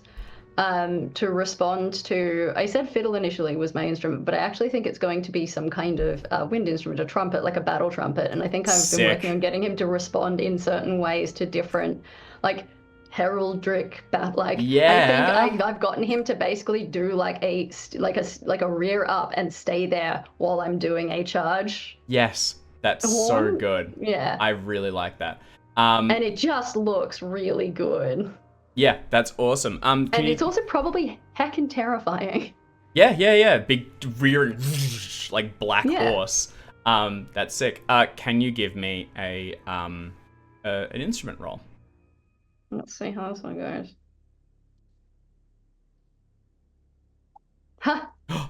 Oh, crit! Hell yeah! Okay, that's amazing. So, yeah. Yeah, I'm real good at this one. I think this horse wasn't quite promised to you yet before this. It was one of the more powerful horses, but it was a bit unruly and not really suitable to a young knight. It's a bit too cocksure itself. And just, a bit of an edge there. So they're kind of leaning you towards one of the others, just to, it's like a very mundane horse. Not a bad one, but just a bit boring. And one day when you are out and you have some free time, the other squires are just like, hanging out or talking or something, but you're still clearly working. You're training with this beast, and Dame Aspara witnesses you sort of astride its back, trumpeting as it rears into the air. And when you come down, you think you're in so much trouble because you kind of pushed it a bit. But instead, you'll just see her say, seems it likes you, and it'll serve you well. You can mark your, check your play instrument skill, and can you also gain 5 glory? This is just I'll double check that I shouldn't, maybe it's a lesser amount, but I think 5 is like the default increment for like, you did a good job on a thing. It might be 2. But basically, yeah, you get some glory from this. And that night, you don't hear the conversation because you're not important enough to be there, but you see Dame Aspara looking at you when she's talking with Sir Jaradan. And he sort of looks like kind of chuffed with how things are going. So yeah, very nicely done. Hervis, what would you like to get up to? I'm interested in building my intrigue. Yeah. And yeah, what I think that is, it's like a lot of the big movers and shakers have left the castle and left the surrounding county. And it's like, well, who are the next big top dogs around here? And can I be one of them? So I think intrigue is just like listening to rumors, listening to, gossip and moving and shaking. So yeah, I just kind of want to know what. There's more than just us 5 squires. Is that fair? There's other younger squires. Yeah, these are the squires you give a shit about. I kind of want to learn about them and know like who to keep an eye on and who to be particularly merciful and forgiving towards, because those are some of my higher traits. And yeah, just kind of like build my name up amongst them. Okay. Do you want, does Hervis think he's in with a shot for being knighted? Because you can, like, if building up with the squires makes sense, particularly if you're going to be with these squires next year when a lot of the other older kids graduate. Or you could be trying. Ago, I would have said no, but now I got 14 proud, so hell yeah. Because the other one would be you could try and get in with the knights, who will be your peers. Again, I'm already in with the knights in my head. You want the youngs as well? Yeah. So like I'm gonna get a head start on on gaining respect and admiration among my lessers. Yeah, build the story of Hervis. Okay, so you were thinking intrigue, right? Yeah, but like and just to know like who are the good squires, Yeah. I'm pre-ordering my squire. I see what you're doing. Yeah, that makes sense. Okay, all right, yeah, go for it. Can you give me an intrigue roll? I think that plays. I can. Oh, that's a success. Nicely done. Hey, we're rolling really well, guys. Okay, yeah. So intrigue, learning the secrets of court, gossip, all those good things. Yeah. I think this parlays into a like setting yourself up with a bit of a better squire once that comes to it. You probably find like one of the pages who's a little bit unclaimed and who will be squiring soon. Because ideally they'll be just attached to a knight. Someone with a bit of promise. What do you think Hervis looks for in a squire? Is this the best one who is going to be the strongest and will become the greatest knight? Or is this the one who would really appreciate being lifted up and will serve you loyally at all costs? That's a good question. I am very forgiving and merciful, not vengeful or cruel. Oh, sorry, last really one would help. be connections. Do you want this to be a squire who has a cousin of someone more important? Do you want to get one of Sir Leo's cousins, another one, and someone who you can get your connections? I would see that is a threat. I'm prudent. Yeah, I don't know. I don't know what kind of... You can also just be, at this stage, just asking around. I guess I'm going to ask around. Yeah, because I actually don't know the character well enough yet. Would he go for someone who's loyal, or would he go for someone who's skilled? It's a good question. I think in asking around, you just see loyalty, actually. I think loyalty. Yeah, okay. That's what I'm looking for. Because a lot of times the squire may just be assigned to you, but you will, have some say in it. And this is beginning to get that seeded, like, oh yeah, maybe that one would work pretty well for me if I was a knight, or whatever. You've seen a lot of the different reasons why, why knights take different squires. Like even, each of your knights have quite different relationships with you as squires and different reasons for having you. So yeah, there's a host of benefits squiring with different people. Okay, all successful. So each of you can check those skills, and we'll proceed to a training day. So been a couple of weeks or so, and we pick back up on a pretty typical training session in the fields not far from Sarum. They are quite lush and green, little rolling sections, and you can see the sort of general people of the area coming and going, wagons tottering past, further down by the road, small enough to be specks from here, and the sun sort of, rising in the sky, it being early morning. The three of you, along with Kenrick and Pierce, have been brought out here by Dame Aspara, as your knights have other duties to attend to, and because this is pretty standard training and one where you'll be working as a unit, you can kind of all be done together. Additionally, and this is not something that happens every day, you are doing mounted combat exercises where you have each been given a hobby horse. These are like charge capable but a bit rubbish, but they're pretty dutiful and will just do as they are set to. And you've been given some armor. You're going to be wearing padded equipment. A number of bales have been set further down the field. And as Dame Aspara explains, you will, as a conroy, as a unit, mount up, form a line, and charge the bales, intending to strike them with your lances, and then charge through, passing by to come around and then charge again. You're expected to work as a unit, so staying together, and you're expected to succeed. You all have your fairly heavy armor at this point, and you begin to sort of saddle up, strapping on the helmets, getting your lances and finding comfort with them, and riding onto your horses. Dame Aspara is normally a strict instructor. Today, and truly in the last couple of weeks, she's pushed that even further into being drill sergeant. It's too slow, and she's you get a crack across the the helmeted back, and you think you have time for this when there's Saxons at the gate. Get up and go. And when one of you sort of bucks a little bit, or Pierce gets a little nervous, she'll turn to him, bark at him, steady your horse. And then as soon as you're all ridden up and sort of mounted in an approximate formation, Normally you get like a, all right, and go. Instead she just yells, charge! And without any preparation, you suddenly like lash the reins and hurtle down the hill towards these set pieces.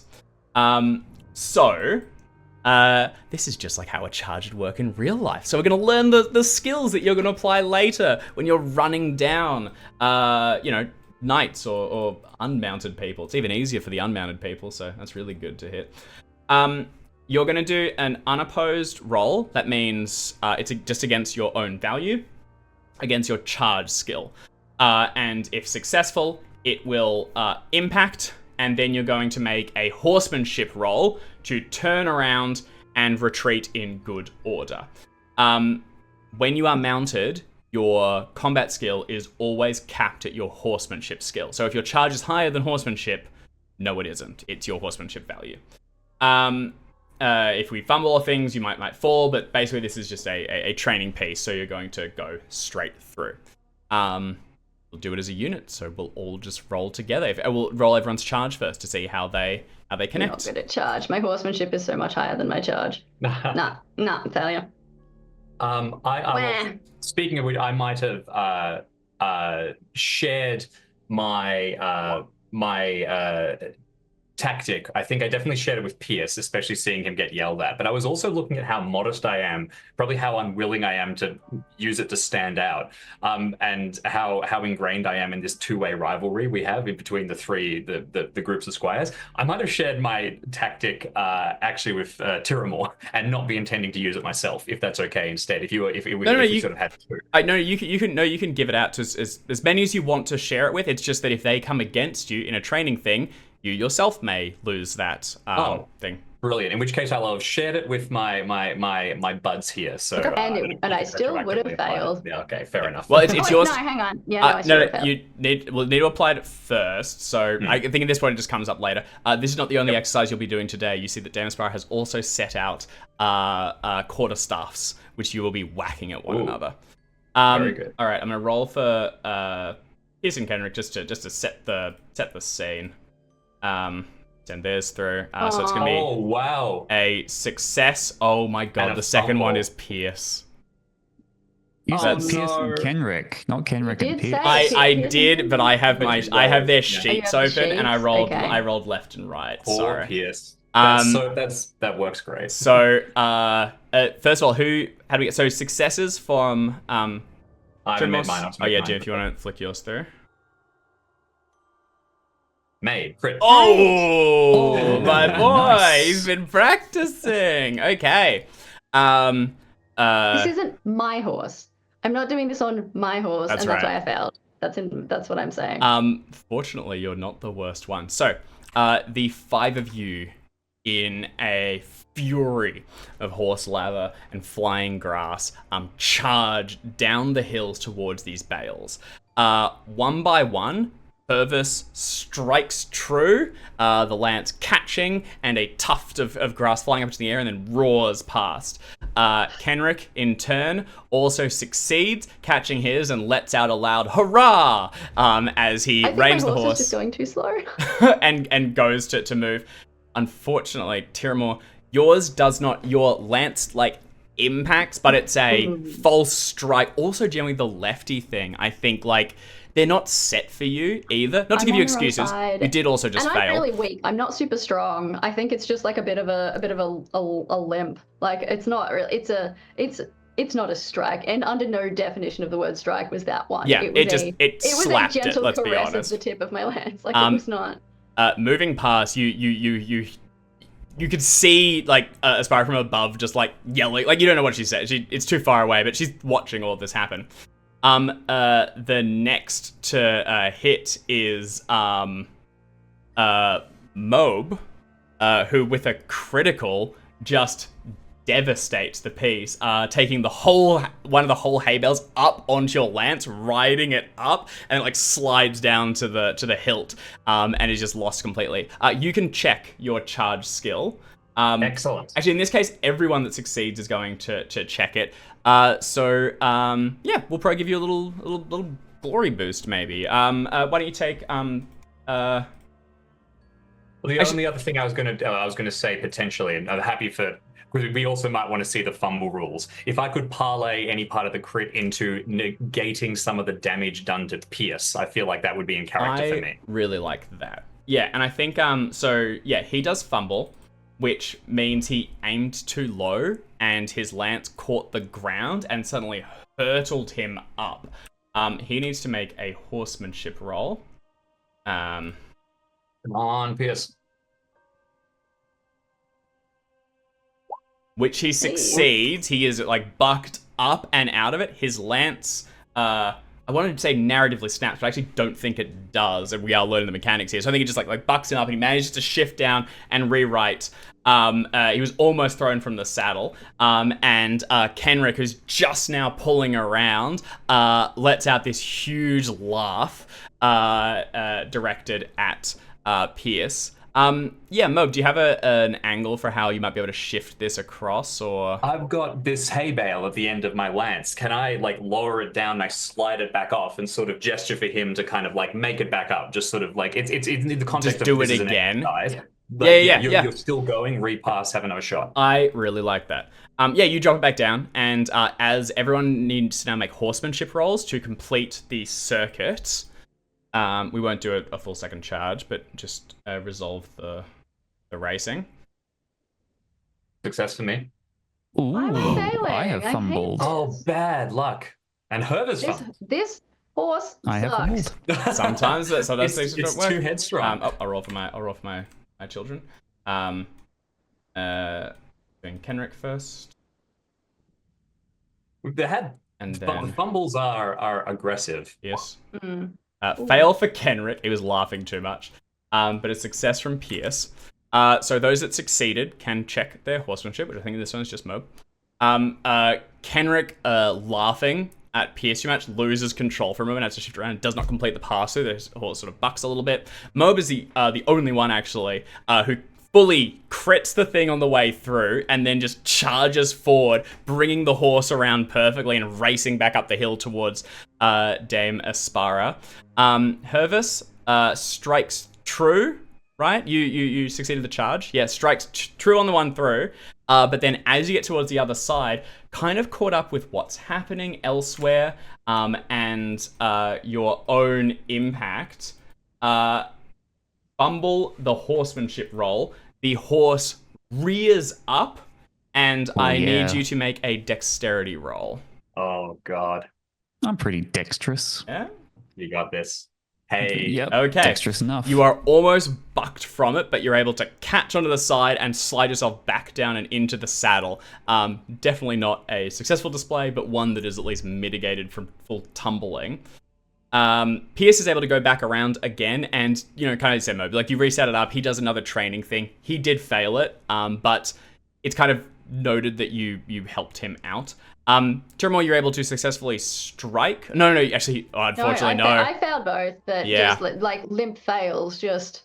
Yeah, just not fully there. And I think it's kind of oftentimes, I would say it's probably to like mostly to your own frustration. I think this time, unfortunately, those that fail kind of get it from Dame Aspara.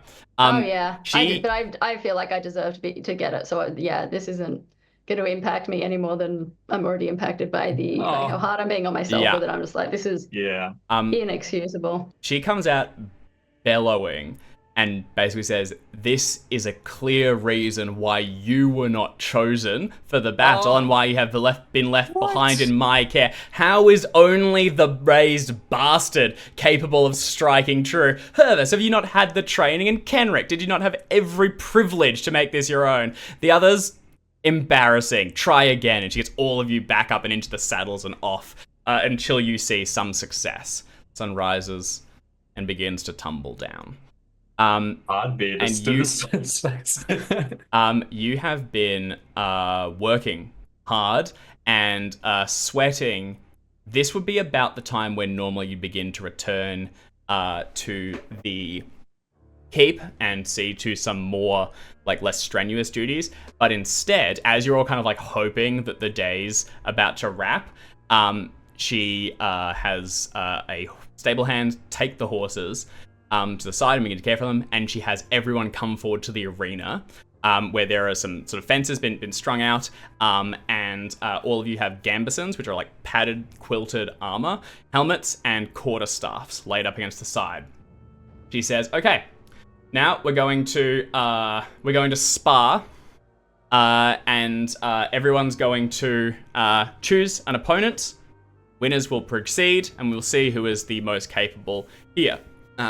Let's hope you're better swords and spear wielders than you are horsemen."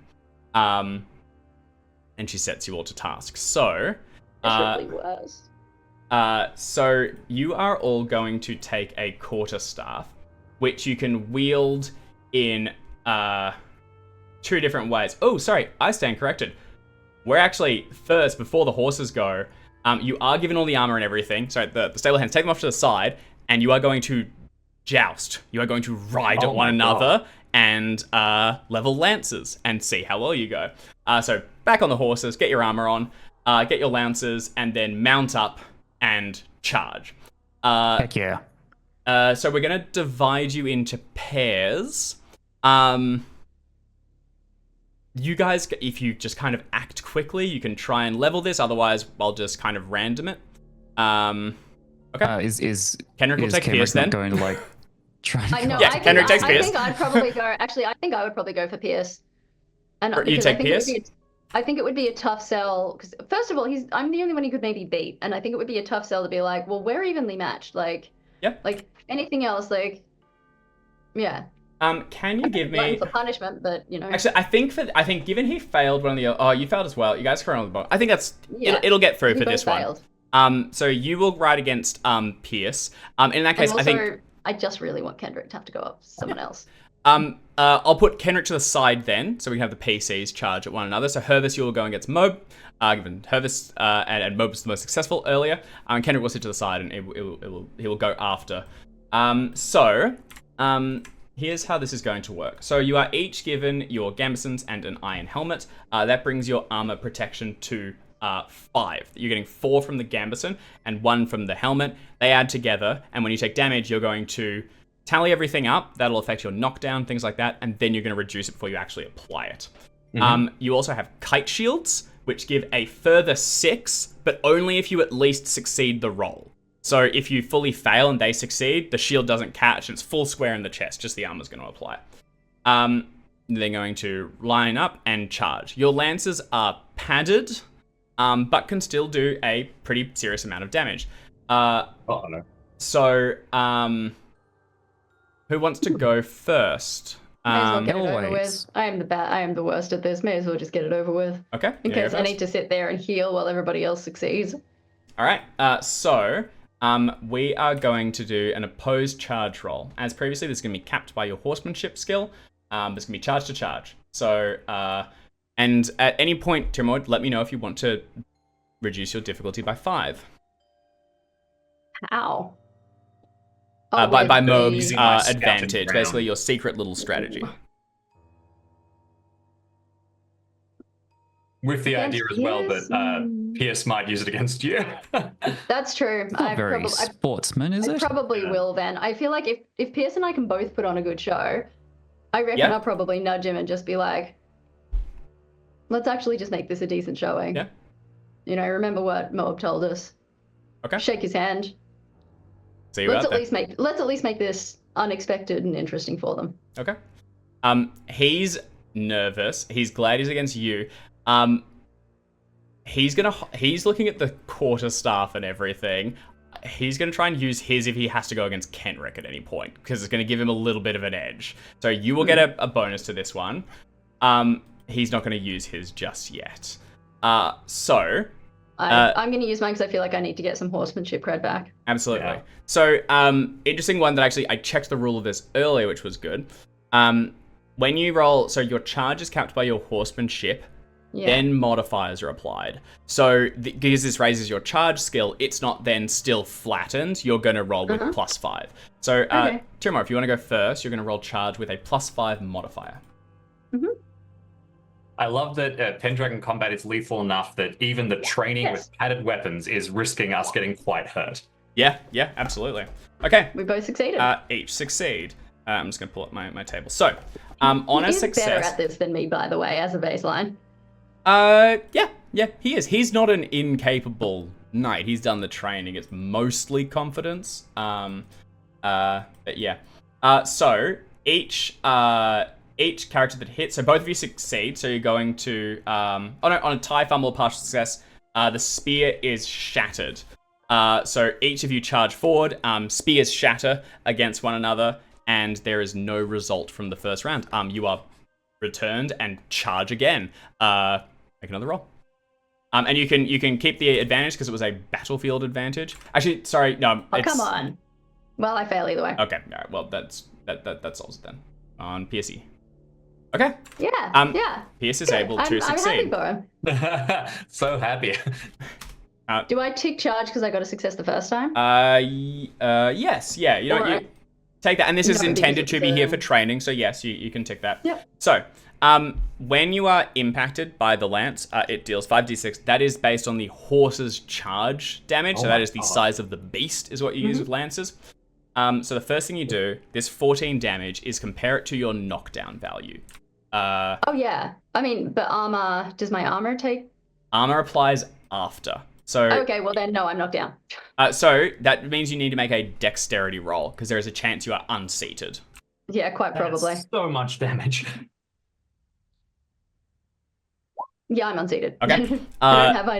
Pierce to the surprise of all, and coached by you to give a good show, does hit you square in the armor. Given you weren't able to get your shield around, it just catches you. You are hurtled up and backwards. So you take a further... we'll resolve that separately. So the 14 points of damage is then halved because these are couched lances. So it's going to be 7 points of damage, which you then reduce by your armor, which was 5. So you take a wound of 2. 2. So that reduces your hit points by 2, so bringing you down from 24 to 22, and add a wound that just says 2 damage from basically getting lanced in the face. You'll then take a separate d6 of damage. Will that get reduced by armor too? I think so. Makes sense. I'll write it down for my things to check before the next session, but I believe so. We'll rule it as such. Do you want to roll? I'll roll d6 quickly. Yeah, just getting my wound in there. And as long as it's under armor, so we're not going to worry about that. Yeah, cool. Bonk. Okay.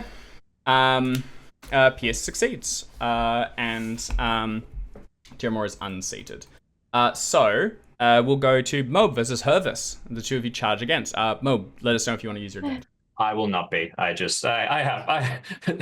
is perfectly nice. I'm like Kendrick. Yeah. I don't know. I mean, I don't know how well we know each other, but it's quite possible that I'm not known as a nice guy. I'm saying don't treat me like a PC. Remember we established that you absolutely are. Everybody loves you. You also land in. Yeah, I think there's sort of an effortlessness to. Mode's pretty happy to. I think like. He buys into the myth at this stage. Like you're so nice, you know. Well, also, and also he will be a great knight. You don't want to get him offside when he is one. Yeah. And you guys have known each other for like 14 years as well with this. Like it's like school 3 times. You sleep together. You guys are family more or less. Like I think the squires are very. We've been at boarding school for most of our teens for our entirety of teen years. On that, I also think that like because you don't wear your sort of callousness on your sleeve as much because of all of the moralizing that Moab does. He probably thinks that Kenrick won't go far because he's mean, whereas because you are, virtuous as knights should be, you will. So yeah. Hell yeah. All right. If each of you would like to charge. Oh my god. We're getting some really fun rolls here. We are. We've had a few crits. The great thing about rolling a d20 is you get a lot of crits and fumbles. Heck yeah. Yeah, true. We're not used to this. Okay. Except when Jackson's random crits show up. All right. Let me. I failed this time. You did. Fail and a fumble. So that's fun. It's not a great show. Your fumble versus fail. Well fun. It's just embarrassing. So, Mob, you break your lance or drop it, and Hervis rides past, unable to catch. As you come around, there is a string of abuse from Aspara, who would like to know where you think you're getting a second lance from on the battlefield. As she's yelling, like Pierce is like, or Tyrmon's like coming up, like getting you a second one, and then you both charge again. All right, charging again. Fail. Oh, there it is. And a success. Hervis is time. able to catch you. Against Fail, can you make a can you roll 5d6, Jackson? That's going to be your damage. And we're going to do the same thing as having with Tiramore. So That sounds like too much. yeah. I'm fine. Whoa. Oh. Okay, Jamie, is that above your knockdown value? It absolutely is. Yeah. All right. Roll a dex check, please. All right, dex check coming up. Okay. Success. You stay seated after you catch this massive blow, like knocks your helmet up and barely keeps it on. Then we halve it to 10, reduce it by armor, and you still take a 5 hit point wound, which is not insignificant.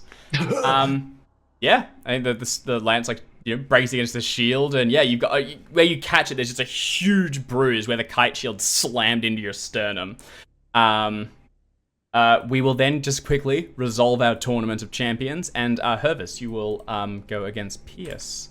If you'd like to make your charge. Charge. Oh, sorry. Forget the second click. Charge. Ooh. Oh, a success. Roll your 5d6. Oh, I got a failure this time. Oh, never mind. A success for Pierce. Yeah, Pierce. Pierce is having a good killing day. it. He's Hell won. yeah. He's done it. So that's going to be 17 points of damage to you. Hervis, is that above your knockdown value?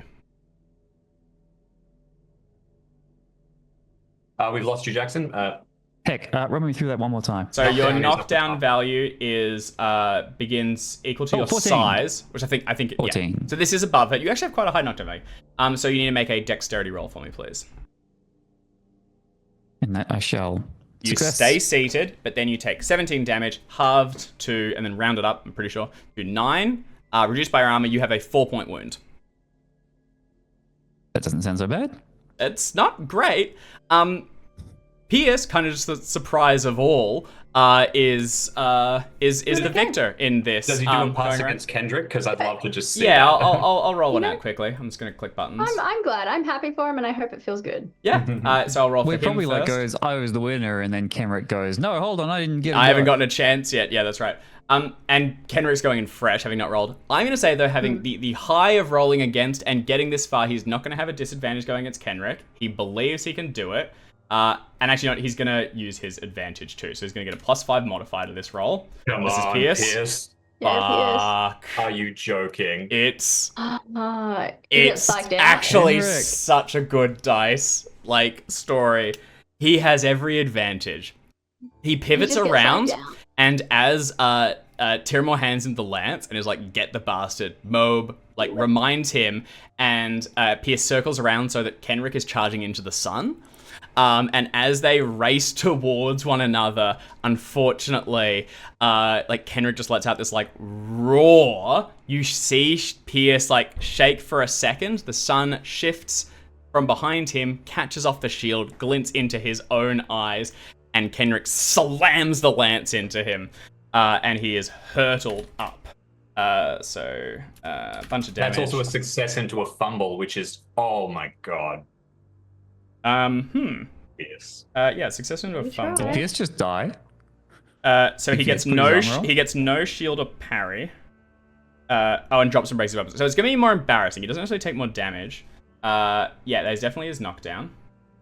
And it's up to 10 so 5 he's gonna roll damage. dex. Is what I got.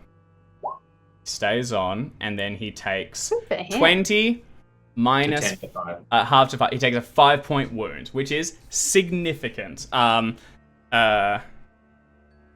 He is slammed by the lance and comes away wincing. And that glimmer of confidence gone. By the time he comes back, you can actually see he's I was seeing a thing earlier, which was I was reading about the passions a bit more, and it was talking about how, like, in the time of Arthur, in particular, like the whole Pendragon scene, like the passions are on the fore, like it is an emotional space. So he probably comes away and he's crying, you know, and it's not like super embarrassing. It's just like he's just been moved to tears by his own inadequacies, by his, you know, failure against his opponent, all these things. So yeah, he comes away and there's like tears coming down the sides of his face, and Kenrick is just hoisting the lance and going around and did get a pretty good hit. You know, he was strategic. He was the better knight at the end of the day. And if you're choosing which one you want in your battle against the invading army, you'd pick Kenrick. He's the better one at it.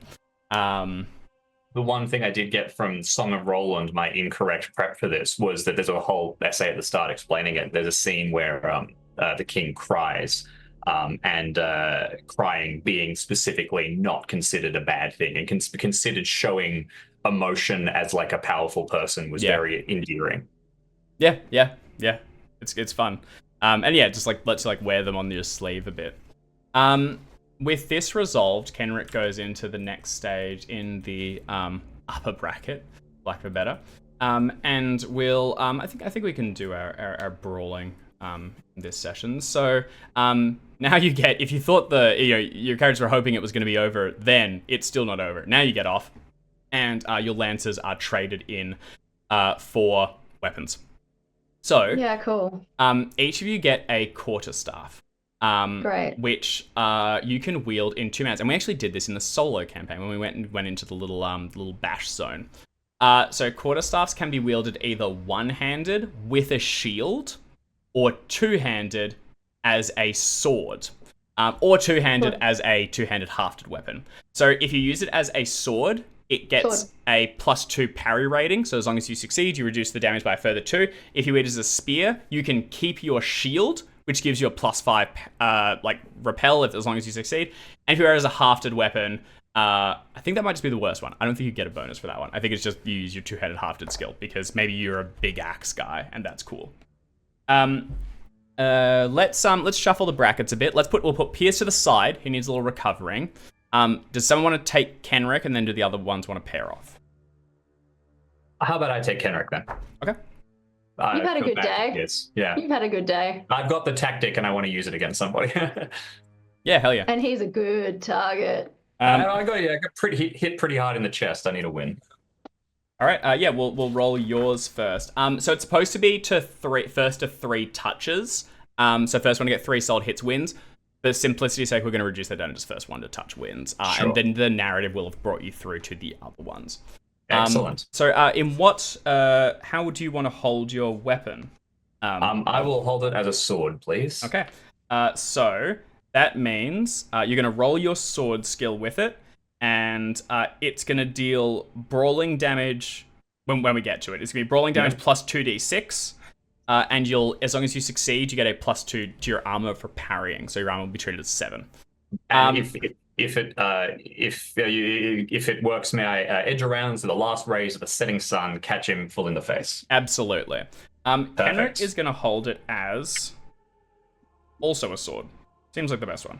So I think that's just what I think they do two-handed hafted. I think it's for like peasants with no training. Because you just don't know how to hold it like a sword. All right, go for it. So I'm going for the modifier 5 and see if I get another fumble. I did not, and the sun does save me here. So I get a success, but only because of my additional trick. Okay. Kenrick also gets a success as the weapons clash into one another. I'm going to go back to my handy-dandy table. So both of you succeed. Sorry, that's a partial success. So you do suffer damage. So roll your damage. So it's going to be your brawl skill plus 2d6. And I'll roll the same. So it's going to be Kenrick's is +4, so 2d6 plus 4. So is mine. So you're going to take 8, and then Jim, yours is a better hit. You're going to reduce that by your armor and by your parry. So -7. So you take a 1-point wound. Kenrick takes a 3-point wound.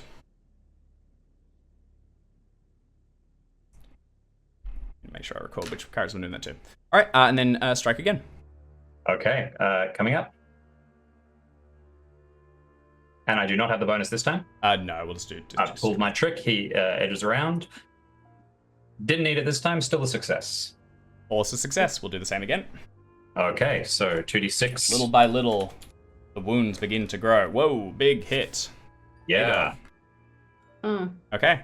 He's going to take another 2-point wound. Actually, sorry. We should have done this last time as well, but sorry. We checked knockdown first, actually.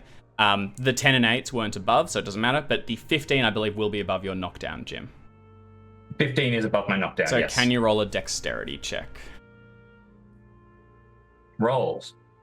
Fail by 1. Damn. All right. Now we're cooking. He slams it across you. You tumble to the ground, and I believe also your weapon slips from your grasp. Uh-oh. And So I don't get the 3 defense. you'll apply it to the first one. It's only 2. So then reduce the damage by 7 and apply the remainder. So you're going to take an 8 damage wound. Oh. How are you Ow. looking? Do you want to cry mercy? Yikes. I've taken You so can many just- hits, I need to run some maths. Yeah, you can just yield it out. For what's worth, this is a big hit, and some people might pull punches in this one. Kenrick is not. He is swinging for you, and as this happens, he goes to deliver another blow. Normally that wouldn't be kosher, but because you're training for battle, the next round is gonna go with you starting on the ground, unless you want to yield and call mercy. You could roll against pride or something. This feels like the sort of thing where it's, are you willing to let's yield this? decide it with a roll, I think. Valorous? Because Valorous would absolutely play. Valorous. I have heroic. At Actually, sorry, Valorous. prudent reckless would be the other one. Yeah, do you actually, go yeah. actually there might be a battle and I shouldn't be wounded for it, or fuck it, I can beat this guy. Fuck it, we ball. Yeah, always. Okay, prudent reckless. I will roll against. I would like to be prudent here as a player, so Yep. I will roll against prudent first. Perfect. Thank you. I pass my Succeed. prudent. You may I will yield. check it. I put up a hand and yell yield. Kenrick goes for the swing. You go to yield. He goes for the swing. It'd be so cool if someone standing nearby can catch the blow and deflect it. Hervis or Tiramon, do either of you want to? You can kind of see him pretending he can't hear and attacking in the heat of battle. Would either of you like to try and get catch this and repel it? My sword's pretty good, but also You guys are probably unarmed. I think this would be brawling and risking taking the damage. no, And you're not no. you're not kitted up yet. I'm going to say you don't have the helm. not brawling. No. It'd be brawling and unarmored, pretty much. Just the gambeson, so 5 points. Nah. Can I see if I'm feeling particularly merciful? Absolutely. Yeah. Yes. That's so good. It's a good one. Let's check in. Oh, this is No, so I think, That's all right. unfortunately, genuinely, this is a battle situation, and maybe he just didn't hear. He is going to swing on you. Yep. You can, so you don't have your weapon, and you're prone. You can just dive. You make a dex roll to just try and get out of the way. It's just a dodge. You're not inflicting damage, but you're just tumbling and moving. If you want to do that. Yeah, I will go for that. All right, go for it. Dex roll made. Succeeded. Nicely done. He's going to go to swing his own. You do succeed yours. I'll just quickly get up the dex action, the dodge. Zigzag, cool. Evade. No, that's the other one. Dodge. Blah, blah, blah. You succeed. If character avoids taking any damage this round and inflicts no damage. They start the next round on the ground, though, with... you start. So you rolling out and away. The thing slams down, and Damaspara leaps the thing and charges forward. As you're getting up, she grabs the quarterstaff from Kenrick and pushes him to the side and says, "They're your own knight. They're on your team. They'll be marching besides you. Let's not make more enemies than we need." And then wrenches it from you. You are picked up. She clearly brushes you down, checks you're okay, and then says, Kenrick wins. And like you move off towards the side. All right, let's just roll out Hervis and Tiramore. What grip do you guys want to go with? Sword. I'm also a sword guy. Sword gang. You guys know you're gonna be knights. It's cool as hell. All right, so you're gonna roll sword against sword, and yeah, let's do it. Yay, successes. Oh, it's not my day. Oh shit, Buddy, no. So- My day. I think I'm locked in because I'm expecting this to be like I'm expecting to get my ass whopped here. Yeah, and also this is what you train for. Tiramore is And actually this is what I'm good at. Tiramore is the best sword in the group. Yes. And I think but I think It's just not. that there are other things we have to do. You actually only just. It is a famous skill at 15.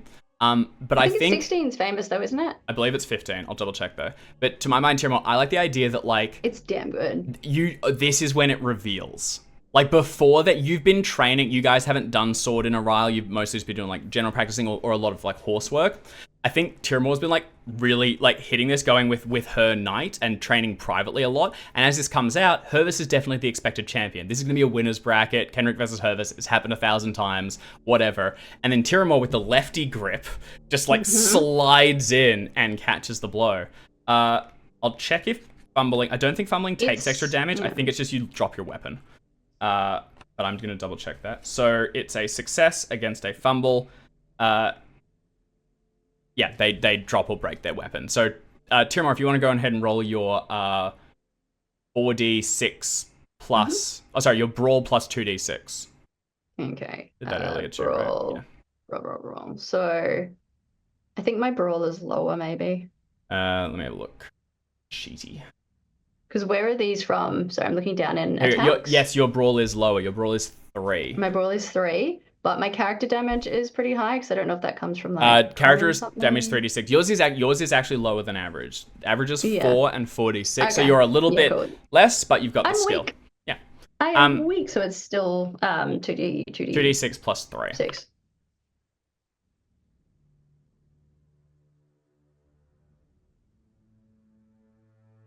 Okay. 8. That's not over your knockdown, Hervis. The parry doesn't apply, but your armor still does, so you can reduce it by 5. You'll take a 3-point wound.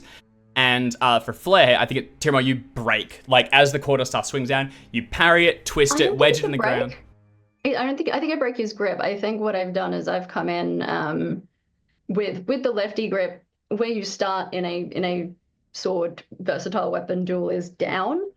I think I've started in what looks like a righty grip, but it's actually a lefty grip coming through for an over shoulder. Oh heck yeah! Oh, Yeah, that's so good. I'm gonna come through for a straight, not a slash, but like a straight through. Awesome, and just From catch the him other before direction, he can. and I get into his and then I could just whip his sword right out and flick it across the. It's a fancy heckin' move. It's sick. It's getting into his guard and pulling the sword out of his grip. Alex, I think we should. I don't know if there's more rules for lefties. I'll check if there's anything in the book. I think it would be really cool if you kind of have 2 sword skills. You also have like you sword can at fake it. 10, which is your fighting righty.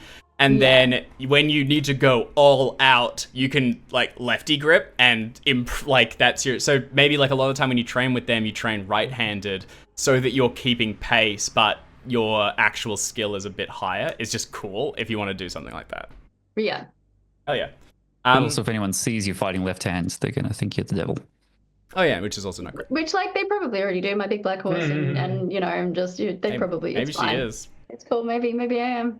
That's Whatever. so cool. All right. Tiramore advances. Hervis takes a wound, and as the sun now begins to set, and everyone's, originally you were kind of gearing up to go home, but now everyone's just kind of amped and really excited to watch this final thing. Tiramore returns to the ring, opposing Kenrick. So, would you like to change your grip or anything? No, I think I start in left grip this time because they've seen it now. Yep. Let's get 'em. But I think instead of starting in the standard sword point down, I'll start that way and then just immediately shift so I've got it back over the shoulder, Fuck. which yes. is a non-standard starting point. I love And that you know about swords. It's just a bit threat. Yes, I was just looking. I'm like, my book is over there, out of reach, and I haven't picked up my sword in a while. But- So I'm trying to like remember. I'm like, okay. But the fact that you have picked up a sword before Oh yeah, is no, blowing all of us away. I did historical European martial arts. So I've done like a year and a bit of sword training, and I've got one on my wall that I should have gotten. Would have been perfect. Yes, but there is, yeah, and it's probably not a good idea to be starting in a grip back here, unless you're a lot quicker than the person you're opposing. So, only thing we're going to do before we roll this is I kind of want to touch on passions because they're cool. You can invoke a passion, you can roll against a passion, and if you succeed, you can add +5 to an action you're taking. This can very much be used in battles. That's why people have passion for their lord, and we rally to me, blah, blah, blah. So yeah, if you succeed, you get a bonus. If you fail, it actually gets worse. So it's a risky thing. I don't know that you have a relevant passion, Tiramore. However, you can always just open one. And you basically just go, hey, GM, can I open this passion? It starts at a D6 plus 6. You could get hate Kenrick if you wanted to. If you really just think this dude sucks, you could open it at D6 plus 6 and then you could invoke it. If you'd like it. If you think this person kind of defines a bit of what you oppose. If you think it's just a dude, you can just roll as is. I think it's just, I look at him as just kind of with a bit of like the ick. Like, yeah. I have not a lot of respect for him. It's not a hate, it's just an utter lack of respect for this guy's methods. Open disregard Kenrick. Disregard, like yeah. Awesome. I'm gonna do my best, not because I dislike him, but because I'm actually okay at this, and doing my best is generally just my philosophy. Hell yeah. Okay. I'd be the same way against anyone else. All right. Can you please make a sword roll? Bloop. That's good. I'm gonna roll for my boy. Oh, this guy's. I don't even like this guy. Okay. Successes each. Go ahead and roll your damage. Homage. So this one, so yours is 2d6 plus 3, his is 2d6 plus 4. This is also beginning to factor into previous wounds earned. Okay, 6 damage, he takes none, it fully reduces. Yours is 7, you take a 1-point hit. 8 is not over your knockdown. No. I think it's based on size. I think no one's on, like basically 10 and over, we're not gonna worry. Alright, we'll just go straight to another whack. The first one caught by each, parried and returned. Oh shit. Suck it, Kenrick. Okay. Yeah. Get hecked, brother. Holy shit. Okay. That's sick. Hang on. I'm getting the thing. You do a bunch more damage. Here we go. I just want to see if he doesn't do damage. Yours is a crit against a success. Okay, he deals no damage to you, but he does get his parry bonus, is all he's done here. And this is going to be you getting the victory. So, can you roll? You also increase your damage by 4d6. So, Alex, it is 6d6 plus 3. And I wanted to, should that value have been halved? Because I took it as that sword's padded too. They're not. No. These are quarterstaffs. They just deal less damage. So no, you took the full. Understood. You can do a thing where you do like... He might be dead. Eat it. Play stupid games. He would have done it to you. Okay, is that above his knockdown value? He should get good. Yes. Is that above his hit points? Also, yes. What? Okay, I need to look up I didn't think we'd get to this point. I read it last night, but I need to review it. Hang on. Hacker, though, as he gets cracked across the face and doesn't move. Holy shit. I'm only 5 points above my unconscious value based on the fights that we had. Really? Yeah. Like if I had taken that hit, I might not have got up. Holy shit. Come on, Church. I am the least injured out of everyone also. And you took a big hit on the first one. You took a 5, right? Early on. Yeah, I took a 5, then a 1, then a 7. Yeah, I Alex, took you took a 5, even right? though I got knocked out, but that was before, I think I ended up being only a wound of 2. Yours is just the first one that happened. Okay, sorry, I'm just looking at injuries and health, 189. All right, so oh no, it's in the. Sorry, I'm kind of just thumbing through a few pieces. I mean, I will pull so I don't kill him. I don't want to kill him. Why not? You know. Well, Okay. do we want to leave it If the on, damage like, is greater than losers knockdown, the player makes an unopposed dex roll. So I'll do that first. It may not apply because I think he's out. I think he's unconscious. Okay. So like whatever. But I may have knocked him out. I'm happy to knock him. he critted his dex roll. He does a backflip and stays Okay. up. So that's cool. Good job, him. I don't think it matters. If the damage is greater than twice the loser's knockdown, they're automatically knocked down. Never mind. Disregard that. He's down. Ignore that crit he did. If the damage is... Oh, that's on horses. Armor and shield. So then it reduces. So he then reduces that 28 by 7. So he's taking 21 damage.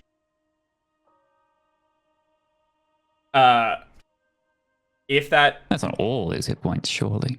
He But took a everybody couple got of injured earlier before. wounds. we've lost you a little, Dave. Just so you. Oh, just sorry. So you know, we've got a bit of a internet trouble, I think. Am I okay now, does it sound? Chugging. It's chugging? Okay, alright. Yep, Well, okay now. I think I'm okay to speak to the audience at least. Alright, so 21 points is close. Actually, he's taken a 3-point wound and a 2-point wound, which brings him to...